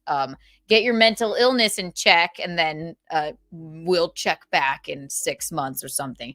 But I love that you even came to his brain to message. Yeah, like how the heck how'd that happen? I'm so curious what he said about the being, but I mean, that's why I posted, I was like, I'm on Team Keanu. I was like, at that time, I knew almost nothing. But it's just the weirdest thing to wake up and I'm like, everything's good, gonna have a day. You're like, I'm gonna trade some crypto today. Yeah, Yeah. I'm walking on sunshine. Wow. And then you're like, ooh, a Twitter message. I don't get a lot of these. Oh my God. Yeah. Oh. Well, this day took a turn. It did take a turn. It took a turn. So we're gonna give him a good maybe a few months to get his mind right. But yeah, you got drive by Hudson for sure. What's that? Yeah, it was a drive by freaking Hudson. You yeah, you shouldn't be talking about the bean. I know, no, don't talk about the bean. You talk about the bean, you'll get my fists. I'll fist you. Yeah. Even for me, I want to see Chrissy in her uber pregger phase, but I've been so busy I can't even go into a wet spot. I know. I've well, been missing out. Hopefully your busyness will lessen soon and we can see you, because we miss you, Fielding. I'm so glad you called in. Well, I actually have another untoward story that I might need people's help on. All right, hit us might with be it. Untoward. Please hit us with it. So in November, my neighbor, he he takes walks with me to the store and stuff. Like we just talk video games and stuff. But we don't really like hang or anything. We don't really know each other. But you guys go to the grocery store together, or the video game store, you said? Like the bodega store. Like pick up a soda, I go get my cigs and stuff, And you guys do that together? Yeah, well, he lives in the house next over. Okay. And in November, he tells me the story that he's getting evicted. Uh-oh. Like, that all of them in the house are getting evicted. There's 3 people in the house, him, this lady who's not his mom, and her son. Mm-hmm. And so I'm like, oh, wow, that sucks. Like, what are you going to do? Like, nothing seemed too, important. Like, it's just like, yeah, it's happening, blah, blah, blah. But so the end of November comes and goes. No eviction. Mm-hmm. December's going by, content house, Christmas, everything's great, awesome, still no eviction. Meanwhile, he's telling me, yeah, it's gonna happen any time now. It could happen any time. Yeah. Yeah, just, a drive-by eviction. It's a drive-by eviction. Chrissy could give birth at any time now. He could get evicted at any time now. Right. Exactly. Okay. Yeah. So you're like, yeah, what's going on? He's like, well, we're just riding it out until they come throw us out. Yeah. Okay. Yeah, like the utter calmness. Like if I was ever to be evicted, that would be all I can think about. Like I'd be like Jim Carrey in that movie where he's like indicted, and he's like walking around the house screaming that way. Right. That would be me. My world would be upside down. Right. So, now December goes by, still doesn't happen. Like, and I'm not trying to break it up because, he's also asking me to, hold some of his stuff, which I'm not really comfortable with. I want to help, but, when you hold people's stuff, you never know what's going to happen. Hold some of my stuff? Yeah. Because he's making out like he's going to be on the streets. And I see it from November and stuff, you can find a job, hopefully, on the plate, get a roommate or 3. Something. Yeah. I mean, migrants can find them all over the place in New York, True. But, so now we're going until February. He's bringing it up again. The first time we talked, he said, did you hold 3 boxes of my stuff? And I was like, I really don't know. I don't have my room here. And I didn't know, yes or no. So now February comes, and he's like, yeah, you remember how you said you'd hold 3 of my boxes? Yeah. And I'm trying to remember from November. I'm like, I don't think I would do that. You just said something that doesn't sound like me. I'm so terrible. I want help. I'll help you. I have no problem with all that. Yeah, and meanwhile, your only relationship is that he's your neighbor and you walk to the bodega to get cigarettes with him. It's not like, hey, buddy, can you hold my brick of cocaine for me? So when the eviction police come, they don't find it. You know what I mean? Not that he's on drugs or anything, but yeah, it's just odd. It's odd behavior, right? Yeah, but so he's telling me. So the story he tells me in February is that the house was originally owned by. So he's there with a lady and her son. Her son definitely has some mental, problems. And so he says that the house is in the son's name and the lady's friend's name. So they're co-owners of the house. And that he signed over his ownership of the house to the lady.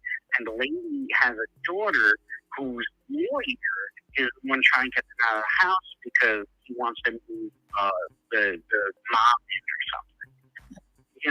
So even just trying to explain the story around my head around this, what the heck? But you're like, I'm busy. I'm trading crypto. Can we wrap this up? What is going on here? It's like, do you know how many thousands and thousands of dollars I have on the line right now? I kind of have a lot on my mind. Yes. But so it's weird. The whole. Remember how you said you hold 3 boxes?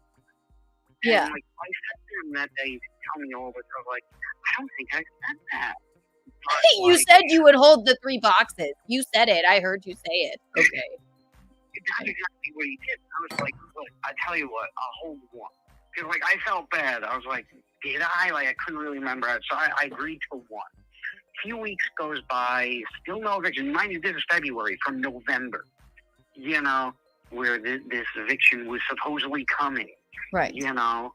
And so, like, a few weeks goes by, and then another walk to the store to get some cigs. And yet again, he's like, yeah, so can I bring by my 2 boxes tomorrow? I like the imagining the walk to the store to get cigarettes. So how's the eviction going, buddy? Well, that's the thing. Remember how you said you'd hold those 6 boxes, 7 boxes, 8 boxes for me? No, I don't remember that. But anyway, okay, continue.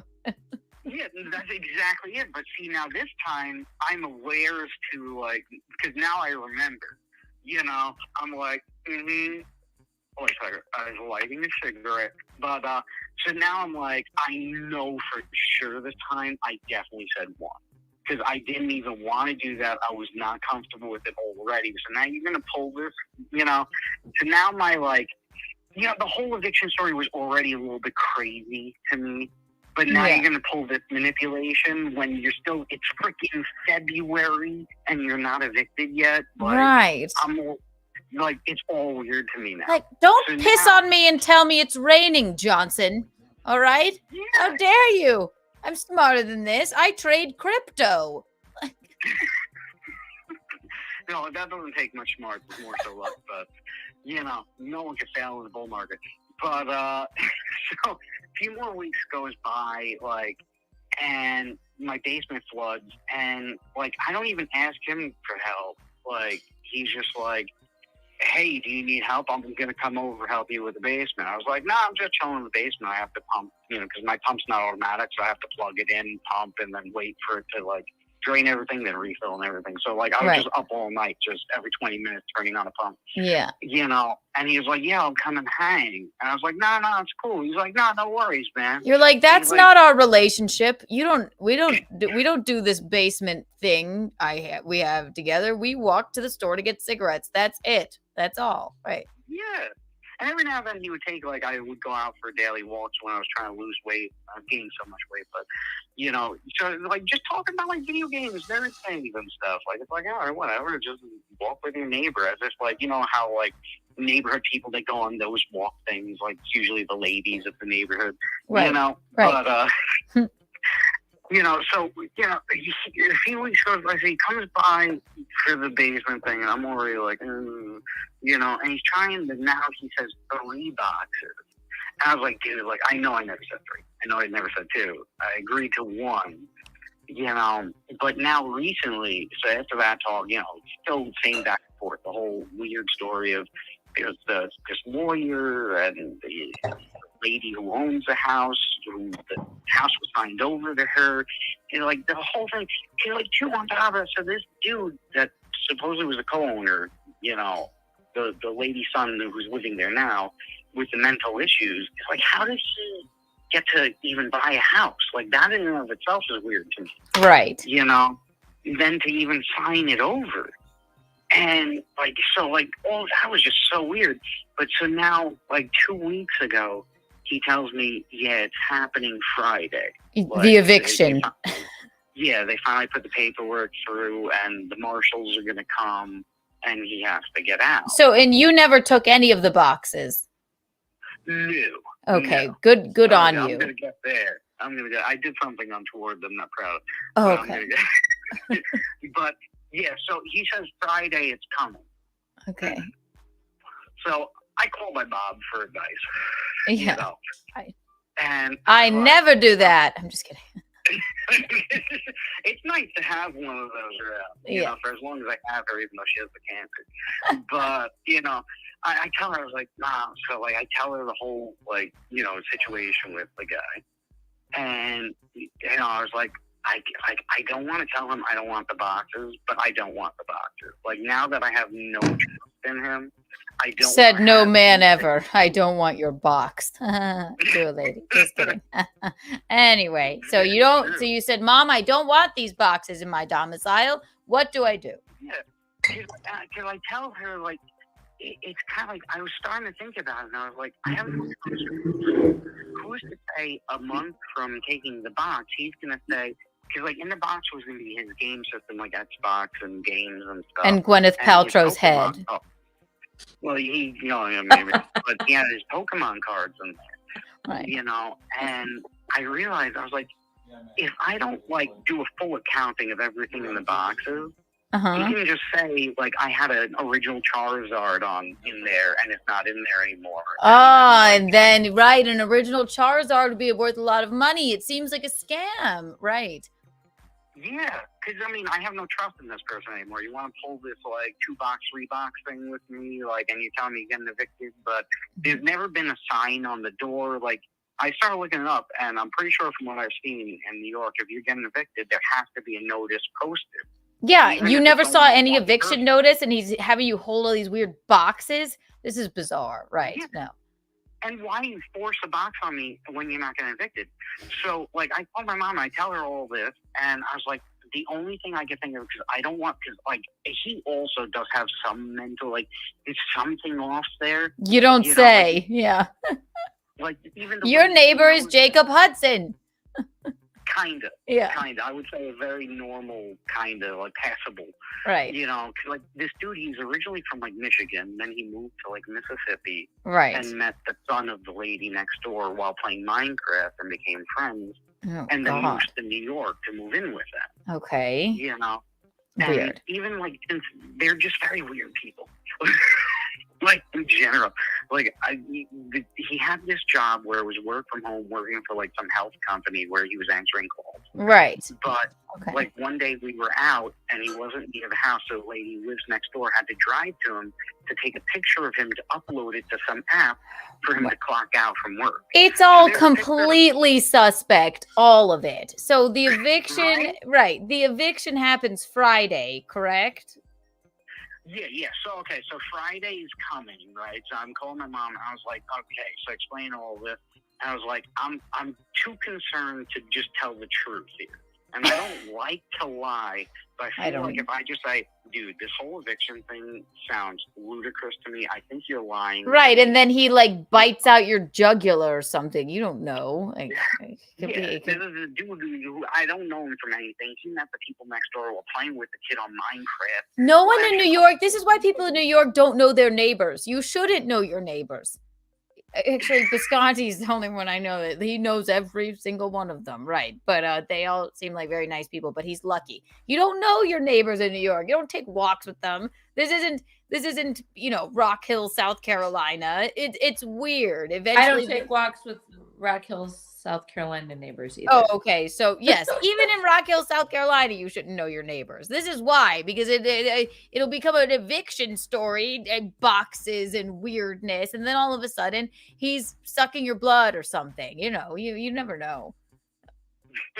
Yeah, so I'm telling my mom, so this is what I came up with that I cleared with my mom, because I was like telling the truth, like, I don't know, is he going to break in the house and kill me one night, who knows, or even just stab a tire on my car in the driveway. I don't know, I just don't want to deal with all that.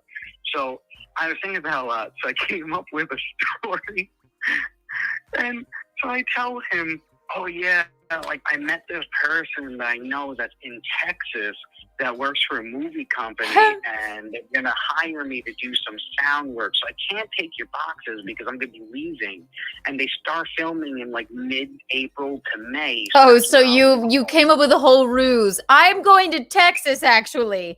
It just so happens that I got this gig, and it's I leave on the day of your eviction. So I won't be able to hold your boxes for you. See, because the way I figured it is, if I'm not home, like, because then he asked me, he was like, well, so then who's going to be in the house? I was like, my mom's going to move back in the house. Because, like, even he was asking me if he could move in here. Right. And I told him, absolutely not. Like, Can I move in? Yes. You and all of your boxes? Jesus Christ. Yeah. Right. But what I told him on that was actually the truth was the fact that my brother, he had one of his friends move in here back in the day, and the dude like just wrecked that. So ever since then, like the rule was like no one, you know. Well, But yeah, Fealty, I think that's a pretty good excuse. And if he doesn't get the idea, then I would just avoid him. Be like, I don't owe you an excuse. You know, you're my neighbor, right? it gets better. It gets better. So I tell him this story because I figured I needed to buy myself some time. He's saying he's getting evicted on Friday. I needed to buy time so that I can have an excuse to still be here, you know, and not just like have to disappear one day, you know. So I have till mid-April. So by mid-April, if he's like, so what's going on with the job? Because I told him too, I was like, hey, maybe I can get you a job down there or something. I was like, they're full up. Like I got the last, you know, position in the sound, you know, engineering department, you know. So I need to buy some time and also give like some hope of like, don't question it too much. Right. You know? Just don't question it. OPC Don, just if Fealty was a true New Yorker, he would take the boxes straight to the nearest pawn shop. Oh gosh, no. Yeah, no, who knows what's in them? Gwyneth Paltrow's head is in one of them at least. So, oh my God. Well, all right. So I tell him that, and he gets like, it works. It works swimmingly. Like, you know, like I hit him up like, hey, I'm taking a walk to a store. If you want to tell him the story on the way, and he's like, wow, like a movie and stuff and everything, and he's all for it, you know. And now you have to keep up this lie with your walking buddy. No, this is why it even gets better. I don't even have to anymore because come mid-April, I'm just gonna be like, oh, like, you know, the job kind of fell through. It or fell I didn't through. hear anything, or, you know. But so Friday comes and goes. No marshals, no nothing. You know, the dude is not evicted. I just took a walk to the store with him about, you know, before I talked in the chat. So he's still here. Oh my like, God. Nothing's happening, but still has a story. Now he's telling me tales of like, yeah, I found a building that's like not occupied, and I think that's going to be the place I'll go. Oh, so they're going to go squat with their boxes. Yeah, I guess. No, this was the other thing. This was the thing. After I told him the story about like why I couldn't take the box, it was like, it wasn't even like it was a problem. Like he just instantly said, yeah, I guess I'll just put it in the closet upstairs. Like it was not a problem. So why did the boxes have to be over by me? And on top of that, another part of the story that I forgot to tell you is the people that lived there with him, he was telling me at first were getting evicted too. And that they found another place to go live and they're going to get ready to move, which also never happened in January. That was in January. Right. You know, so now all of a sudden, the other people aren't getting evicted. It's just him, apparently. And some lady's going to go move in there because some lawyer with the eviction and everything. But he can still keep his boxes there, which couldn't happen all these months of the 1 box, 3 box, 2 box, you know. 1 box, 2 box, red fish, blue box. I don't know. This is unequivocally, he's a scammer, a weirdo. You need to let us know how this transpires, but I would don't take walks with him anymore, Fealty. For Christ's sake, I mean, that's your first problem. The fact that you know so much about this man's kerfuffle predicament is insane. And then he has the audacity to still try and like lie to you after. It's like you're lying to my face, right to my face. It's horrible. It's awful.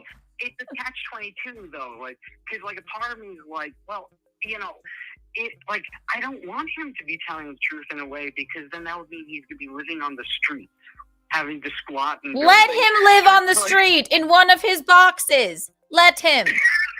It's fine. This is not your responsibility. You're, you know, pumping your basement with the water and trading crypto. You are too busy. You must not engage with this gentleman. I would be like, I moved away. And then if he ever sees you again, then just act like you don't know him. Be like, no, I'm Fealty's twin brother. And I don't take no shit, and I don't like boxes. So please, sire, step out of my way. Yeah, I'm box phobic. Yes, I'm allergic to cardboard. Right, you must do this, Fealty. This is insane. I'm glad I'm not crazy. I'm glad I checked in and had another, because my mom thought it was weird too. It's definitely weird. Yeah. My God. Okay, well, that makes the Untoward board, and you must call in next week with an update. And we miss you, I'm Fealty. sure the update will be he's still here. Everything is normal. He's still here, just trying to, pawn off these weird boxes with pieces of Gwyneth Paltrow's head in them into your apartment, and I won't abide by it. If you next time have him call, I'll say something to him. Or Michaeline will. I love you, Fealty. We will. God, I mean, I love a good story that doesn't have.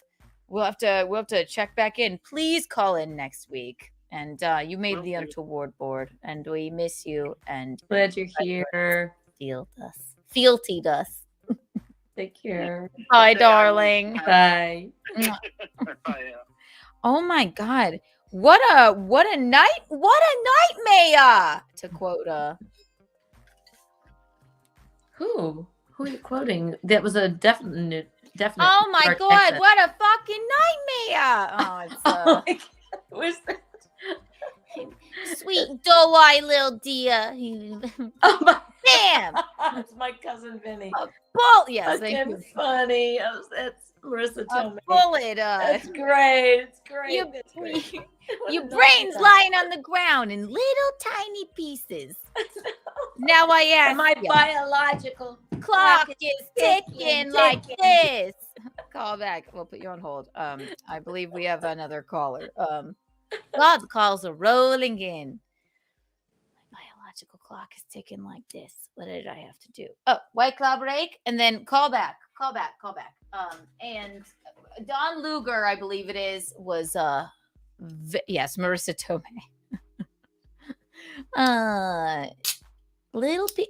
What you looking at, Mickey? The chat? Yeah, I can't. What? I can only see it on here. What's wrong with that? And you're like this. You want me to be engaged? Like right? this is your phone. And these are your glasses. What do you want me to do? Whatever I do, it's not quite to your liking.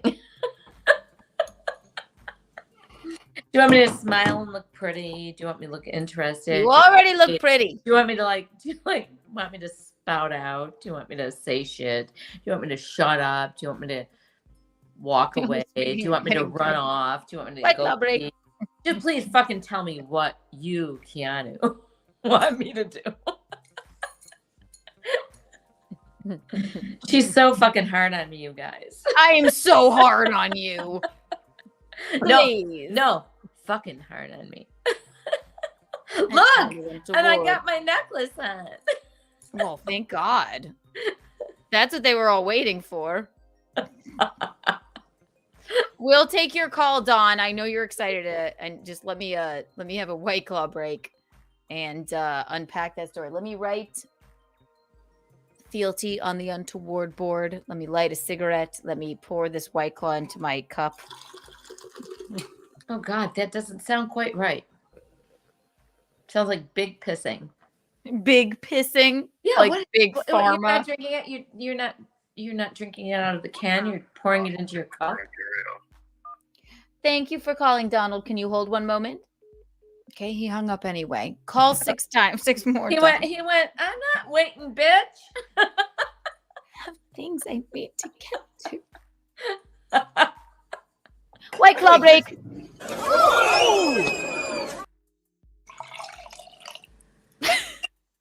Also, you during the story, you're like this with your glass of wine.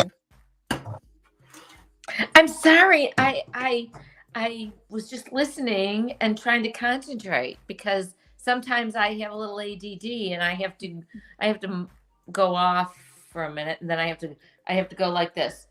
Come back. Hi, Donald. Can you hold one moment? Okay, he's on hold. So I'm sorry. I just have to. I have a hard time focusing sometimes. So I just have to go. Get back in there. Get back in there. Yes, I am. No, I'm not. Yes, I am. Oh, I was really slapping myself. It really don't do that. That hurt me. Yes, I am. No, I'm not. That's what I do when I'm sleeping or trying to fall asleep in the car. Not trying to, but I can't stay awake. I'm driving. Sounds like the safest way to drive. I'm driving, and I'm starting to fall asleep, and I go. Rocco has a fun story about that. You were driving to Chicago and he was like kind of asleep, and then you looked over and you were like this.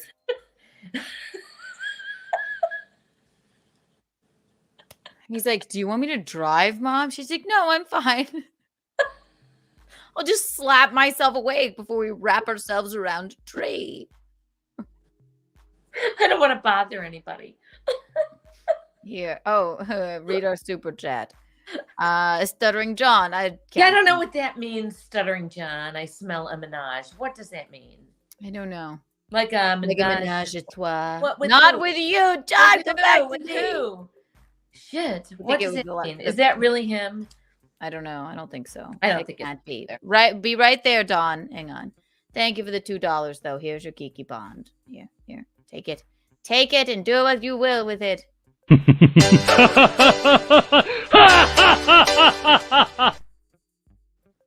Also, since it was untoward, it was an untoward thing he said, you get a Kiki tax. How dare you? I love that. Good on you. Yeah, read our super chat, Michaeline. Can we make up with John? Miss the chemistry. I miss it too. So much. I miss you, John. Yeah, I don't know. Come back to me. I didn't really have a relationship with him like Keanu did. So. Yeah, it's just like we have. I'm gonna do a thumbs down to making up with him. You just don't understand. We were so in tune. And it's so stupid for calling him a kindergartner, Mom. I just can't. I'm just kidding. I don't care. I know. Never come back. Yes, and I'm just kidding too. Okay. He'll come back. Yeah, I know. You're kidding. I'm kidding too. I don't know how to be. I just have to be deadpan about. Don't kiss my wife. Oh God, what was that? Here, horrible. Crisis always. Thank you for the $2. Here's a 3D Kiki coin.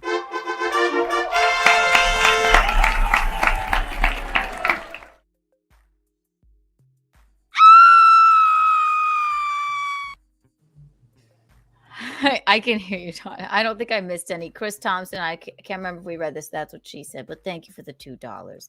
8,000 Kiki bucks for you. What have I missed? John Smells in general. Yeah, I know. I miss him so much. Hi, Eric. We miss him. We miss John. We don't. John, I don't miss you. I'm so sorry that your head is so big. Anyway, and I don't mean like your brain. I just mean you look swollen. We have another caller. Are you ready, Michaeline? So ready. And this one's going to be a doozy, I'm sure, because it's the one and only. I believe this is Don Luger, correct? Yes. It is Don Luger's Kiki and Mickey. You guys are both so cute. Thank you. Spend it. Oh, well, welcome to the program. Thank you so much for calling in. You got an untoward story for us? I certainly do. I was doing 90 days at the Orange County Jail and for driving my car too fast. And I wound up 90 days? Holy crap. Instead of the firefighting duty. I saw the guys coming back from fighting the fires, and I thought, I don't want to do that. Oh, wait. Hold up. Not okay. Number one, so you were driving too fast, and you had to do 90 days in the clink. Yep, that's right. Well, what made them give you 90 days? Did you have priors? Oh, it's because I was living in my car and I didn't have an address. Oh my God! No wonder I love you. You're just like the Scott. Oh my God! How was it in the clink? So you were driving very fast in your home. You were driving. What? Talk about yes. Okay, he was living out of his car and doing it. He was living fast and hopefully not dying young. Okay, driving fast. You were going 90 in a what? Oh, it was probably 115 and a 60. Wow. What kind of a fucking car was it? That was my exact question. Yeah, what kind of a car was it? You know what? It was a 1976 Toyota Celica that I souped up, and I could beat Corvettes off the line. You know, Toyotas always are great in every sense of the word. So you had everything you owned in that car, and you still chose to go 115 in a 60. Yeah, every time. And you So- had you didn't have any DUIs or anything? You were just Oh, a no. speed racer, nothing? Oh, Did you have a helmet I was a on? speed racer. So I got pulled over, Okay. taken to jail, given the option of firefighting up in the hills in Southern California or doing kitchen duty. So I opted for kitchen duty, which was 16 hours. Okay. It sounds like Orange is the New Black. You could either firefight. Why would they let you? Wait, because California is always on fire? So you would use prisoners to put out the wildfires. Is that Which what they you're never telling put me? out. It takes forever. Yeah, all prisoners are made to fight fires or do the kitchen duty. I opted for kitchen duty. So then you said, I'll take kitchen duty. All right. It's safer. So it's a 16-hour shift, and there was this old Chinese guy, kind of like a general or somebody in charge of the prisoner war camp, came up to me and said, "Okay, Lunch, you're in charge of the slicer. Now, this is a very, very, very dangerous instrument. I don't want you to be slicing the meat and thinking about your faggot friend." And I'm like, okay. All right. Okay, wait. Oh boy. Okay, so you were working what shall we call it? The mandolin, and the untoward Chinese man was like, "Mao, Mao, Mao, Mao, slice, slice, slice, and don't think about gay people," basically. Yep. Okay. Slice. Think about your faggot friend. I'm like, okay, settle down here, buddy. So I'm slicing away, and all of a sudden I slice my finger open, and I'm bleeding profusely. And he comes over, and he goes, "What's going on? What's going on?" Everybody's around, and I'm like, "Oh, I was thinking about my faggot friend." And they all laughed.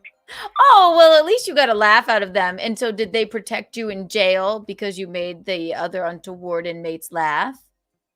Oh, no, not at all. So on my smoke break, I'm sitting outside, and this biker guy comes up and sits next This to me. sounds like a nice jail. You just you worked in a deli, didn't have to put out any fires, and they give you smoke breaks. That sounds nice. And what shift were you on? I mean, were you on like the morning shift, the late shift? What shift? This must have been the morning shift. Michaeline wants to know what shift you were on.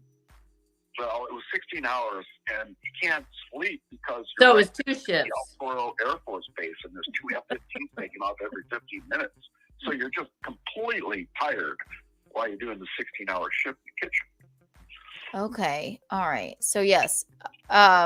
So then what happened? So you sliced your finger, you made the other inmates laugh because you kind of like stuck it to the Asian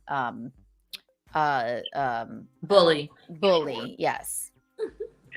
And they bandaged me up, and I went out for my smoke break. So I'm sitting there, and this really, really tough biker guy comes and sits down next to me and starts telling me this story. Now, this story, Kiki, is so untoward, I'm not sure if I can tell it. Oh, I thought we were in the untoward story, but I mean, I guess give us in as much as you can. Okay, here we go. You ready? Don't say any slurs, okay? Or anything that's really, really, really sexually bad. He starts telling me about how his grandmother was beaten up and his sister was raped. And I'm like, oh my God, that's terrible. He's like, yeah, well, we found the guy. We took him to an abandoned warehouse and we strung him up. We cut off his lips and knocked out his teeth with a ball-peen hammer. We cut off his dick and his balls, and we soldered the wound, stuck his dick and balls in his mouth. I'm like, okay. Well, that is quite untoward. And you know what? Yeah. Here's my thing. In California, I don't think you should be putting the people that do that with the people that just got a mere speeding ticket for driving their home around too fast. That seems odd. And also, they gave these people smoking breaks. this seems odd. Anyway, also, but who rapes someone's, grapes someone's grandmother? So it might have been a drastic measure, but I feel that he should have been in the shoe, let alone just able to walk the grounds with you. Wow, that is untoward. And that happened all on the same day that you cut your finger off with the mandolin. It certainly did. It certainly did. And then he went on to tell me that they shoved the pipe up this guy's bum and took a rat that they'd starved for like 2 weeks, let it loose in his room. They turned off the lights and then turned the lights on. Of course, the rat went right through the PVC tube opening. So they're all sitting there behind glass, having beers and laughing, while this rat eats this guy, guilty, by the way, from the inside out. That is untoward. And this man told you all that, and you unequivocally believed him just from his, I mean, Jesus. Who could come up with such a thing?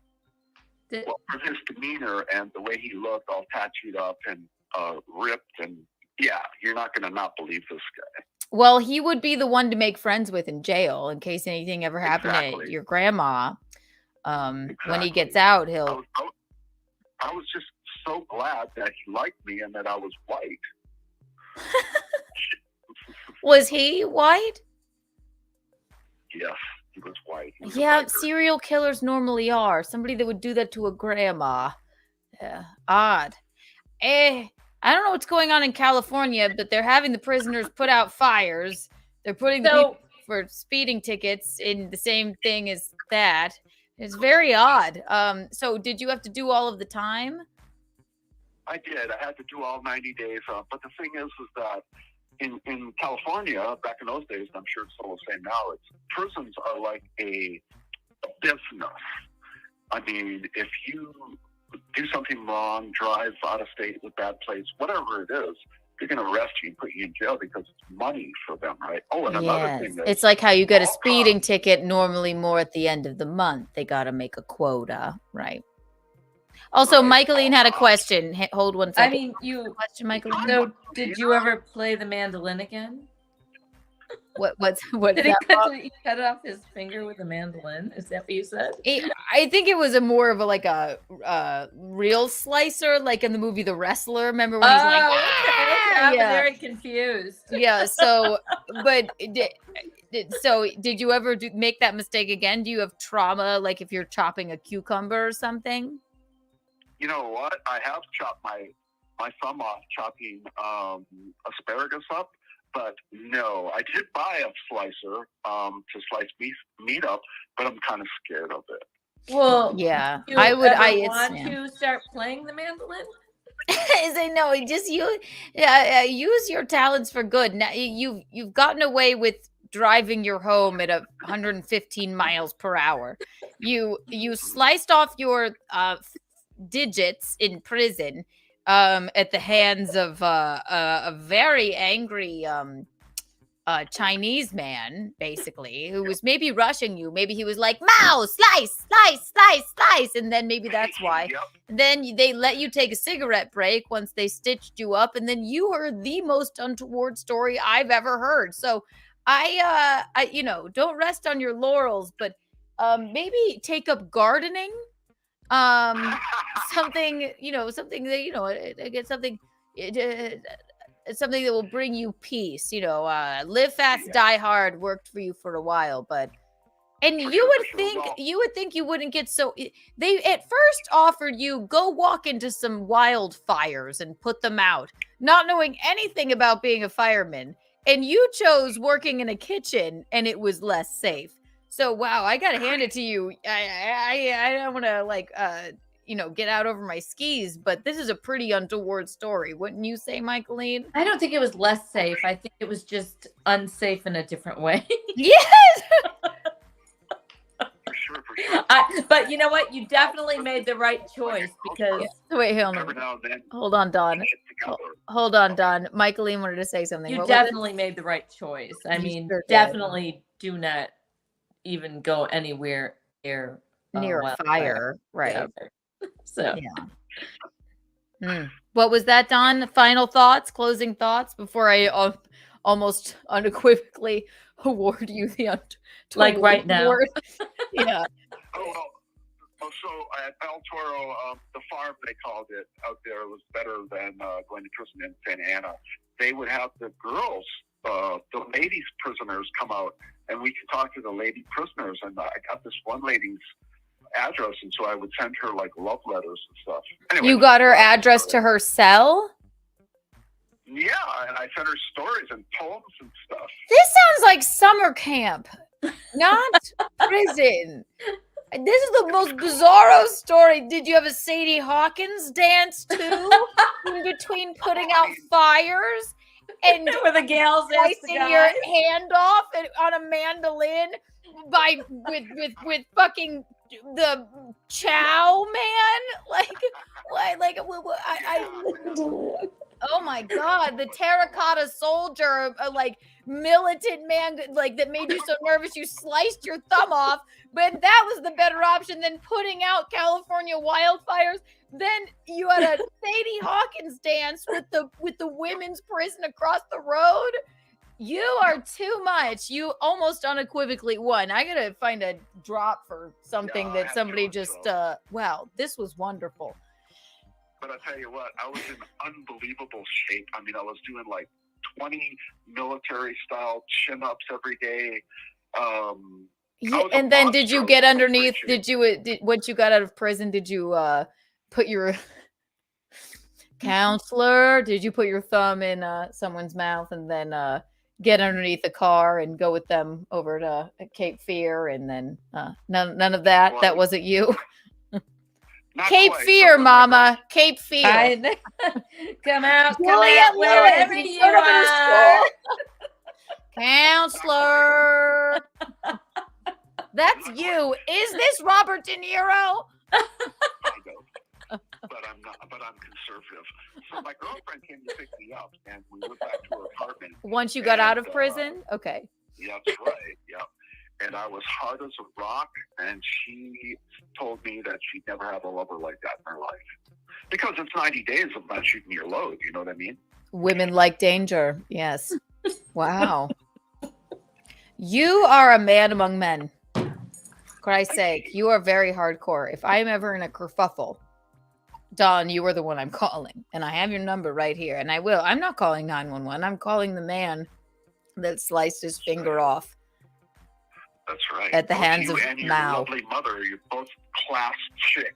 Thank you. We love Thank you, you. Don. Thank Thank you for you. calling. There's so much to unpack Really, that now. was fun. Wow, that was a wild ride. You're like a roller coaster of Right. a man. Thank you, Don. Take care. So I suggest we play Summer Breeze by Seals and Crofts because they played the mandolin in that. I can't get off that subject of the mandolin. A mandolin is not like a. I know what it is. It's a little. There's two different. A little.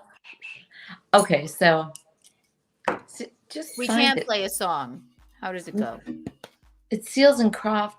It's Summer Breeze. Can we pull it up? Oh, we can't. No, we can't play it. I know You we can can't sing play it. Summer This is why I don't Breeze entertain a makes prison. me feel fine. Oh, summer breeze. Yeah, Makes me Seals and feel Crofts, and they play fine. the mandolin in that. Yes, My we'll listen to it. We'll mind. listen to it for our own lovely I know that thought process. You know, Summer that's- breeze makes me feel fine. I don't know why that the mandolin is just what caught me, and now I cannot get it out of my mind. Can't get it over.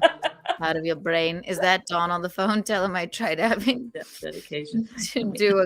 goddamn death dedication coming out of the tempo record. Untempo record.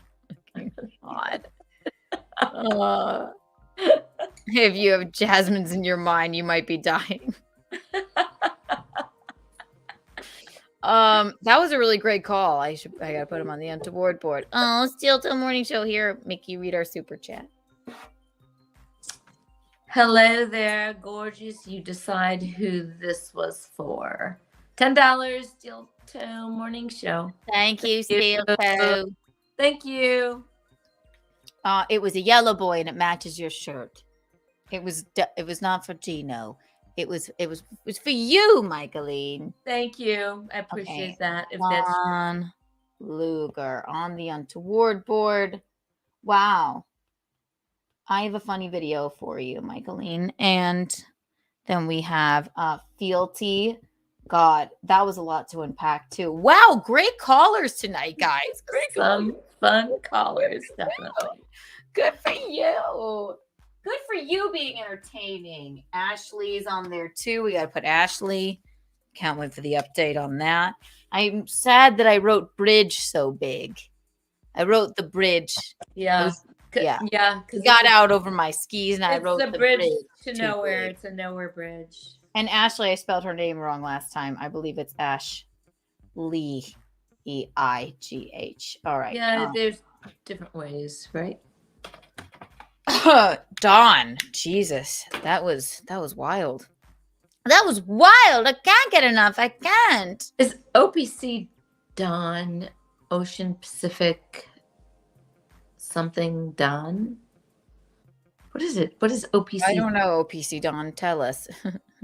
Producer Roberto Thompson. Ocean Pacific. He made fun of me, and Gino for fangirling because of the shirts we were wearing last Saturday night. I will get to this. So you'll have to tell me what that's all about. You know how if you're at a concert, Michaeline, you don't wear. You're at a Green Day concert. You wear a Ramones T-shirt. You're supposed to, or you're not supposed to. You're not supposed to wear The Ramones T-shirt. The Ramones T-shirt. Right. No, You're supposed to. Yeah. You're supposed to. a different band. Right. Yeah. You're not supposed to wear the different band, right? Right. I don't know how it works for like if you're at a Taylor Swift concert, you wear a Korn shirt. You don't do that. I don't know. But like we had the I think at a Taylor incredible Swift concert, we should all wear Korn. Korn with backwards K. Someone make that a thing. Whoever gets to see Taylor Swift next. Everyone wear Korn T-shirts. Shit. Your cousin Melissa would do that. I know.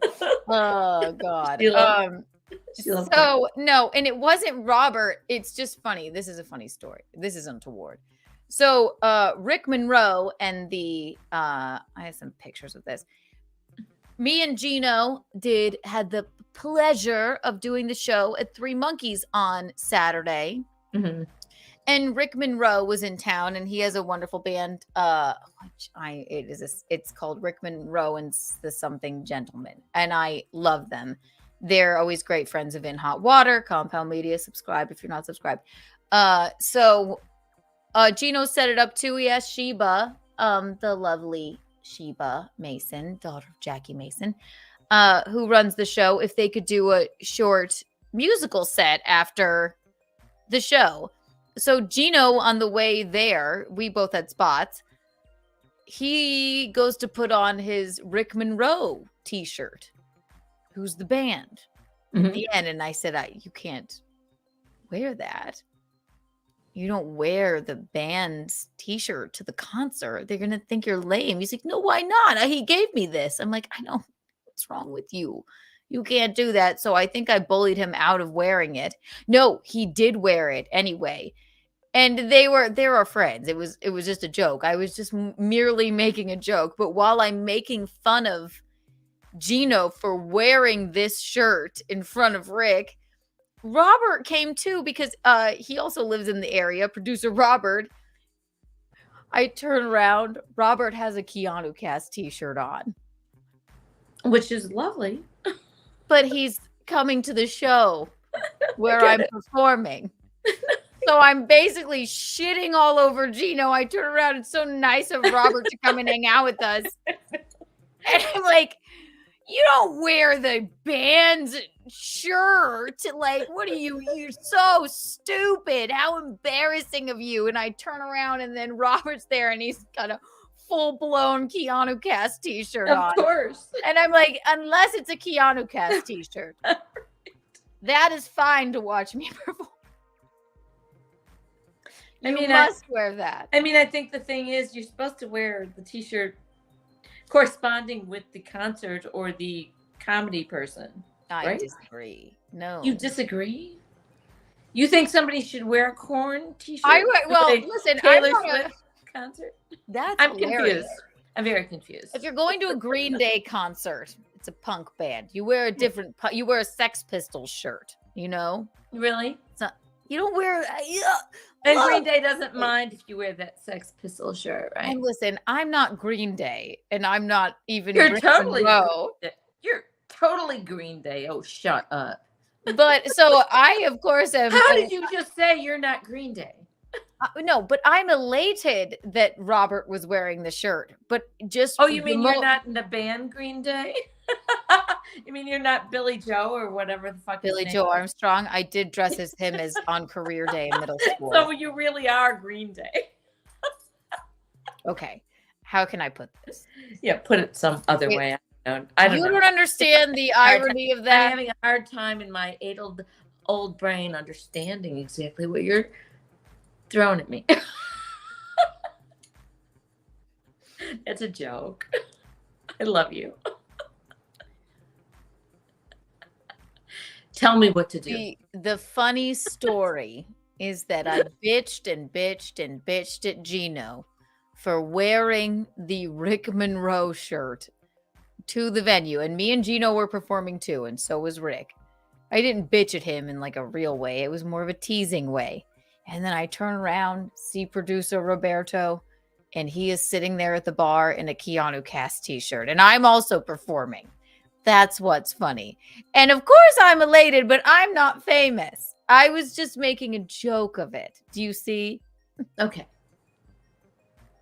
Now I'm not Green Day. Okay, that's what I'm saying. I'm like, yay! You're totally good. Woo! Somebody wore my T-shirt to the show. I don't know it's nice. I think you're overthinking the whole T-shirt thing. I'm just saying, if you're going to see a cool band, you don't go and I think if you're going to see a cool band, you have their name. You should wear their T-shirt. No. You should have their name tattooed on your forehead. Well then I will have. And every band after that, or whoever you see, just keep going down your face and down your chest, tattoos galore. I mean, it's like those T-shirts with the rock bands on the back. Right. So if you were going to go see, I don't know, Stills and Croft, Crosby, Stills, and Nash, would you wear their T-shirt to the show? No, I would just have their name tattooed on my forehead. Get it tattooed on your ass. Crosby on one cheek, Stills on the other, and then put N in parentheses, and then Nash. Ass. No, I would have to have. It would have to be Crosby, Stills, Nash, and Young. Okay. Oh my God. No, that's cute. We right. What the fuck was that just all about anyway? What do you mean? You didn't did I not explain it correctly? No, I'm just saying between you and me and all that. I'm just fucking around, Keanu. Stop it! You take things too seriously. I take nothing serious. I don't understand why you don't get my deadpan stuff. You're like, I know. Well, here, I have something to show you. I have a few things to show you. I think I have pictures from that night. Poor Robert didn't even get in the picture. And Cousin Frank came out. I know. That's so lovely. It was lovely. That he comes to your shows. God, I had so much to get to. Where is it? Where is it? Bing, bing, bing, bing, bing, bing, bing, bing, bing, bing, bing, bing, bing. Okay, don't have that picture, but they were great. Oh my gosh. Rick Monroe. Yeah, so we had a really good weekend. We were in Pennsylvania. Mommy. Okay, yes. Oh, wait, here they are. This is Rick Monroe and his band. Well, he only had one, but look at them. They're very cute.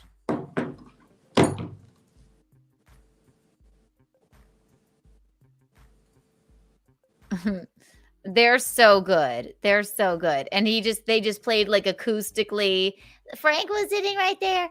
That was very fun. Robert was there. It was sold out, and then they closed out the show. Gino went up. Gino was a little bit in the cups. He didn't feel as great about his set as he wanted to, but he was there taking shots with them, hanging out with them for a long time. So That looks fun. adorable. It was fun. And then before that, we were in Pennsylvania, right? And we did the show. It was Chrissy Mayer's last headlining show before she gives birth. Also, do the baby pool, everyone. If you haven't done the baby pool, it's Venmo Gino Bisconti. And then in the description, it's $10. It's in the description, put date of birth, weight of the baby, and time of birth. Gino Bisconti. It's $10. The baby pool. The baby pool. And they're tiebreakers. So people, and she has said her due date is April 19th, I believe. And I won't tell you what I put in there. Right, Michaeline?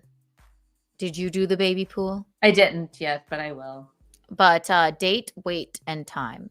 So date of birth, weight. I think from what I told you, I probably can't even remember, and I will probably say some. I truly believe I'm right on the money. I think I'm right on the money. Mhm. Half the money goes to the baby. Half of the money goes to you. So everyone you must do it. Do it now. You must. The baby pool. Winner gets the baby. Absolutely. Winner gets the baby. And then, so we did Pennsylvania. We were at the Laughing Stock Comedy Club. Oh, look, this is when we were live streaming.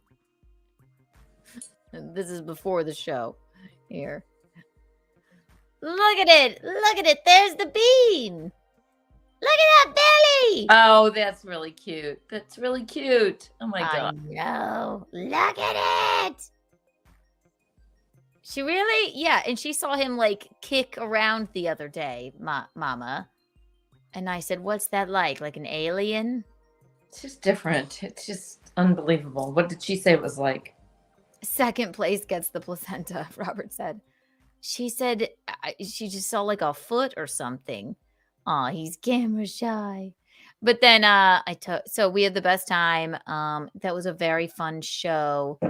Look at Chrysanthemum.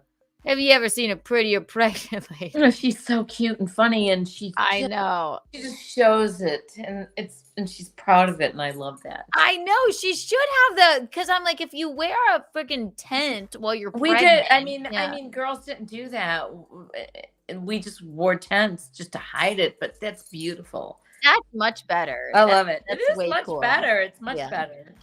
It's way cooler. So we had fun there, and then we were lucky because that's Chrysanthemum's last show before. I guess she gives. I love that one for sure. I know, how cute. That's really beautiful. Yeah. So yeah, and it was the last show before she gives birth, and then we stayed at the show was in a hotel, and we stayed at a hotel, and we woke up in the morning, and the water was brown coming out of the sinks. Oh, I can't even believe what I thought you were going to say. What? What? The water was broken. Yeah, no. And brown coming out of her water broke and it was brown. No, that is not the word she wants. Never say water right now around Chrissy. Oh my God. Okay. No. They got up and went to the Hershey. The water was, and then ... Who knows what you're gonna say? Chrissy's still pregnant. But they had another show. They had another show the next night, but at the hotel for some reason, like remember when we were in Hilton Head and there was like a big sewage problem at that hotel? Yes. Gino and I woke up and drove home because the water was brown and they had to cancel the show that night because big sewage problem. So thank God we got to perform the night before instead of the night where they had to evacuate everybody from the hotel. Right. What hotel? It was it's a lovely hotel. We've done the show there before, Laughing Stock Comedy Club. And they're back up and running. I'm just now, asking because that was a Marriott way back when, and in Hilton Head when I that don't know happened. what It brand of just hotel happened. it It is. happened. It'd be a It hap- water bags. It happens though. Yes. It's gonna be a black what, baby. what did that say? If your water breaks And and that's it's what I brown? said. That's the What last did thing that- she wants to hear. what The did water that- was brown. I'm not gonna even. I cannot even. I cannot respond to that. No, I know. I'm like showing this picture of Chrissy, and then I say, "What an idiot I am." I go. So then we woke up in the morning, and the water was brown. Well, maybe it's a brown baby. No, I mean like fucking no. She's still very pregnant. It's a Holiday Inn. It's a Holiday Inn. It's original carpets. I hate that crawly carpeting. Oh, we love it. Always. We did have fun. Look how cute. How much fun was had. Yes. Just And relish then it. all right, now I'll go to our cat videos too. This is what I had to talk about today. Well, the baby, the Rick. Oh, and mommy, there's cousin Frank. I know. I saw that picture. He's so adorable. I'm so He glad works it for comes NASA. to your shows. It's wonderful. I did not even know he worked for NASA. They're there. He came to town for whatchamacallit, March Madness, something or other. Him and his friends. And thank God Did I they did come well too? on the show. What? Did they come to the show too? Mm-hmm. Oh, good. He was lovely. I had a rough day with the cat. Should we go to a rough day with the cat or my So some photos of Saturday Night Gino have resurfaced, and I made one talk. I Would you mean, like to see? You do what you think you want to do. So our lovely friend Matt Mead, there's this thing called Saturday Night Gino, and back in the day, this is not when Gino and I were dating, but they used to do the secret shows, whenever the pandemic was going on, and they would do comedy. A lot of the compound people would do comedy in the in places that like a house or an outdoor venue or whatever. And one came up today because the lovely Matt Mead was looking at his old photos. Does this make sense to you? Or am I? Maybe. Okay. How should I explain? You don't have to explain, just show me. A goofy photo of Gino came out, I'm pretty transpired sure today. I'm pretty sure I can get it if you show me. Okay, I'll show you. Hang on. You don't have to explain. Just show me. Just show me. I didn't say, fuck you. I did not say it like that. Do not use that language to. You're the one that said the F word. No, because I'm just saying I can get it. Just I didn't say it meanly like that. I'm teasing. You are not. And This will cheer you up. Don't you worry. I'm very happy. Thank So you. I did this. The photo transpired and I made it talk with my look, Mickey Fox. We know. Yes, she does. Thank you. And I take that as a huge compliment. She talks to me like I'm a child. No, I don't. I talk to this. Not that fun. Hang on. All right. Can you see that? So there's the photo.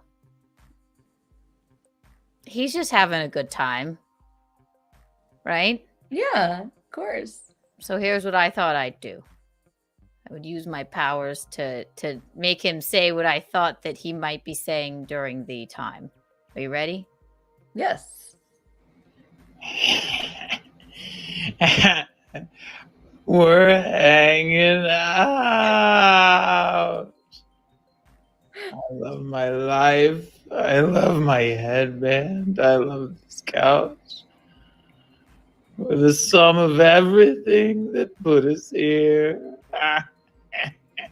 It's not that fun.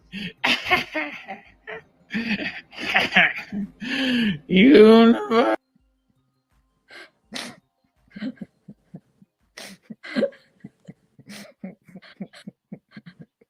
Do you remember when I used to do this to all of you? I don't know if I remember that. It's I basically That's funny though. it's I'm going to gatekeep this. Yeah, Weekend at Gino's. I'm going to gatekeep this because it's an app and I've had it since I was in college. And you can basically make anybody say what they want. And it has improved. We'll play it once more. But I figured that's what he might have been saying at the time. I think it's really cute. Is his picture like altered? No. That's the scary thing. That's real. We're hanging out. That's the scariest I love thing. my life. I love my headband. I love this couch. We're the sum of everything that put us here. It's not that funny. Universe. The funniest thing. I wish you were I'm awake sorry. to see it. But no, that's my voice, guys. I know. said- No, yeah. I'm not even talking about the voice, and that's fucking funny, of course. But the funniest thing is that picture is not even altered. No. Well, when it moves around, they alter the face. It's just a funny drunk photo of Gino, which is hilarious. But listen, you drink with your friends. These were shows where they were all like hanging out, staying in the home, and then people always do that to Gino. Let's take a photo of Gino while he's making a goofy face. So then I just took the time. It didn't take any time at all, and I have to gatekeep this app because it's just too hilarious that I can make people talk. And it's always my voice.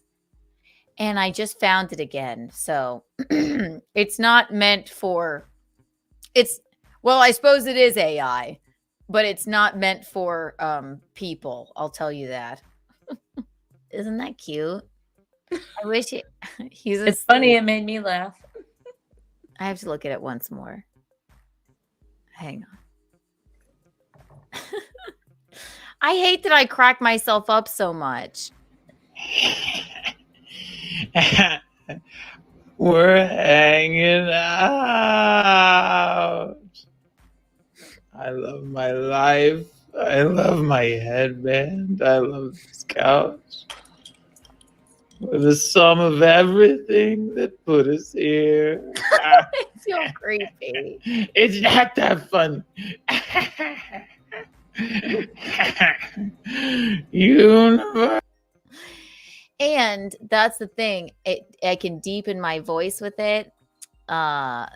It's really cute and also horrifying. Was that too much? Is this grounds for premarital divorce? I have a divorce fund to pay for. They showed it on his show today, so I only made it talk. Is it rude? No, it's not rude. It's hilarious. He had a long day. Visconti, are you awake? No. Oh my gosh, poor guy. He's been drinking all day.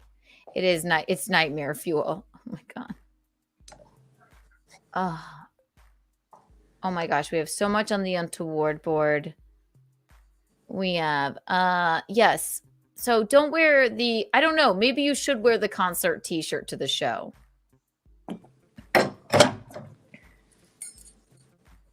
What concert? What show? Are you talking to me? I don't know. I mean, you felt very strongly about that. You should wear the concert t-shirt to the show. Well, I mean, why not? Why would you wear a different concert t-shirt to a I just like if I just heard it was a lame thing to do. Although it Well, wasn't how do a I know? I'm concert. not living by the 30 to 50 the 30 to 40 something rules. I'm not living by that. I don't fucking know. I'm 25. Yeah. So am I.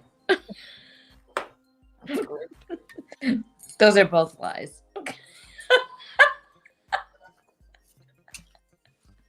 You look 25. Yeah. You don't look a day over Yeah, sure. Shut. 12. You do, Mickey. Brittany opens for Rush. We're all 25. It doesn't fucking matter. You think how you think, and that's all. We freeze our faces these days. There's nothing. You Nobody smoke even like a said loogie. anything about my shaved head. Look, I meant to ask you, how's your haircut doing? it's really shaved. I like it. Wow. I meant to ask My you. summer do. It was on my list of things. Oh my Oh, god. it's all right. Are we a year out from the pool? Well, Change June. the rules at the pool and your June. No, so I saw that. I just looked back on that podcast that night, or that stream that night. My hair was really not as short as this, but it was pretty short like this. So all that long hair on me is not. I mean, maybe I just don't think it's good. So I went to Rose and I said, just shave it all the way up. She just went, "You're kidding, right?" And I went, "No," and as close as you can get. I like it. Thanks. You should put a lightning bolt in the side of it next time. No, stop. So there's some little blue here. See this blue right here? Yes. See that little blue there? That is not my hair color. It's my Mold. eye makeup. No. The same way you're chewing on eye makeup or pens or whatever, and you get whatever has something that can. So I put my little blue in the corners, and I yours. did Yours this up with your my hair. So there, that little blue, that's gonna go away with the next shampoo. Wait, so turn to the side. Which side? Either. That one. Wow, you're bald. This is cool. Courtney, take screenshots. Wow. And We then need a lightning bolt shaved in there, or like a gang sign. Cool. I don't mind. I like it. I don't mind a bald head, really. As long as you're white blonde, I don't care. I just have to make sure I wear earrings and eye makeup and lipstick so people don't think I'm a man. I'm a man. You need to get Rose to do this. One side says Mickey, the other side says fucks. Get her to shave it into your head. I love that. Please do it. Come on, you guys. You know, you would love to feel this, right? Michael Lee, that was untoward. It seemed like you were. Then she went, not your breath. She meant her shaved head. Yeah, not this. Everybody has tits, okay, but nobody has shaved hair like that. Hi, David. Hey, Kiki. Hey, Michael Lee. Hi, David Carpenter. Hi. How are you? Hi. How are you? Shut the fuck up. Why are you making fun of me? I'm not. Mickey fucks. You must put it into your head. I'm not going to write that into my head. Yes, okay? Mom, because this is your year. You're queen of the pool. You got the bans lifted from everybody in the neighborhood last year. Do you remember this? I don't need to write it down. People know. Okay. I need everyone to adore you and be like, yeah, don't you come banning us from this pool again, or else Mickey will fuck you up. Right? You exercised your American right to protest. We need to do a show on that very date. I guess my year. Well, it's not till June. No, it's not even. When did I start this? June Keanu Cast started in June. It was June 20. I don't know what day we talked about it, and then June 29th that was changed, and then we went into that was the whatever, and then we went into June 30th, which is my birthday, and then somebody sent me this smiley face. Yes. Because of the paddle, and then we learned what doxing was. Smiley face. It had a beautiful plant in it, and it was addressed to Mickey Michaeline Visconti. I called Keanu and I went, "There's a planter here." I went, "Oh no, it's beginning." Yes. Quite sure what this is. So we've learned not to give out our addresses anymore. Although that was a very nice gift, and it did. It was, and he was really nice, and he said, "Why?" Who you're telling your address to. And he was right, because then all that shit happened with the phone calls and stuff. I so, know, exactly. Yeah. So Well, this was fun. My God. No, that was fun. We'll have to do a whole unpacking of as soon as when does the pool open, Mom? I mean, I think Memorial Day or something. When is that? I don't know. It's probably end of May, beginning of June. Alexa, They've already when is sent Memorial they've already Day? sent us. The HOA has already sent us Monday, May 27th, 2024. May 27th. So the HOA has already sent us a whole fucking thing that we have to sign up for the fucking pool. Ew. We're fucking living here. Why do we have to keep doing this year after year? I would get out there and protest right now. Is it warm there? No, it's fucking 40 degrees here. It's Even better, your nipples will be hard. Get out there again in your bikini and say, we don't want to re-sign. Pick it, Michael Lee. And you made a change last year. What? It's you 40 remember degrees. this Change you made. 40 degrees. Fuck that. Get out No. there right now. I'm Get not out doing there. that. You Yeah. must. Within the next week, I think you I really must go out not. there in your I bikini. don't care that much about it, because I'm not going to stay here ever for a long time. I'm not going to stay here ever for a long time. No, I'm not going to stay here. I'm bored here. It's awful. So. Once the sunshine comes out, it'll be better. It always looks better in the morning, doesn't it, Michael? It does. God, we had some good callers tonight. They made me laugh. They really did. Did we miss anything? No, we didn't. I had a rough day with the cat. Look at my finger. You know what? I'm sorry. I would have that cat arrested. And put on putting out fires duty. No, she was not. No. Maybe she can be just go to jail for a few nights and then be on parole. You don't get to come back until you behave yourself. Don't let her scratch you or bite you or do any of those terrible things. Mom, I started screaming at her today. I've never screamed at her in my life. She needs to be screamed at now. No, I said, get away! And then she went, and what did she do? And she looks at me like, because she's She cunning. looks at you like that because she's like, I'm tougher than you are. I'm tougher than you are. And she is. Yeah, she No, needs like fuck that. Here, I'll show you. I We're up there. start plucking out handfuls of her fur. I can't touch her, let alone pluck out handfuls of her fur. Put some gloves on and slap her around a little bit. No, that's why I wear my shoes. I'm just kidding, really. I'm just kidding. Slap her. I'm just kidding. You know what? Kit kind of bit at me yesterday because I was not paying attention to him. Kit's a nice cat, though. But she only I loves had to bring Auntie, Kit. and I understand that it's upsetting when a stepmother moves Bullshit. in. Yeah. She's been after you for months and months and months. How long have you been hanging out with Visconti? Years. Yeah. Okay. So she's been a fucking bitch for all that time. I know. Oh, she's coming around. No, don't. Today I moved the bed again because I was just. Kiana, she literally broke skin on your hand there. Let me tell you. Okay. No, do not stick up for her. I'm not sticking up for her. I'm going to show you a video. I have video footage. So she imprinted on Visconti, and I don't expect her to like me. But I also. What does that fucking statement mean? I hear it all the time. She imprinted on Visconti. What does that mean exactly?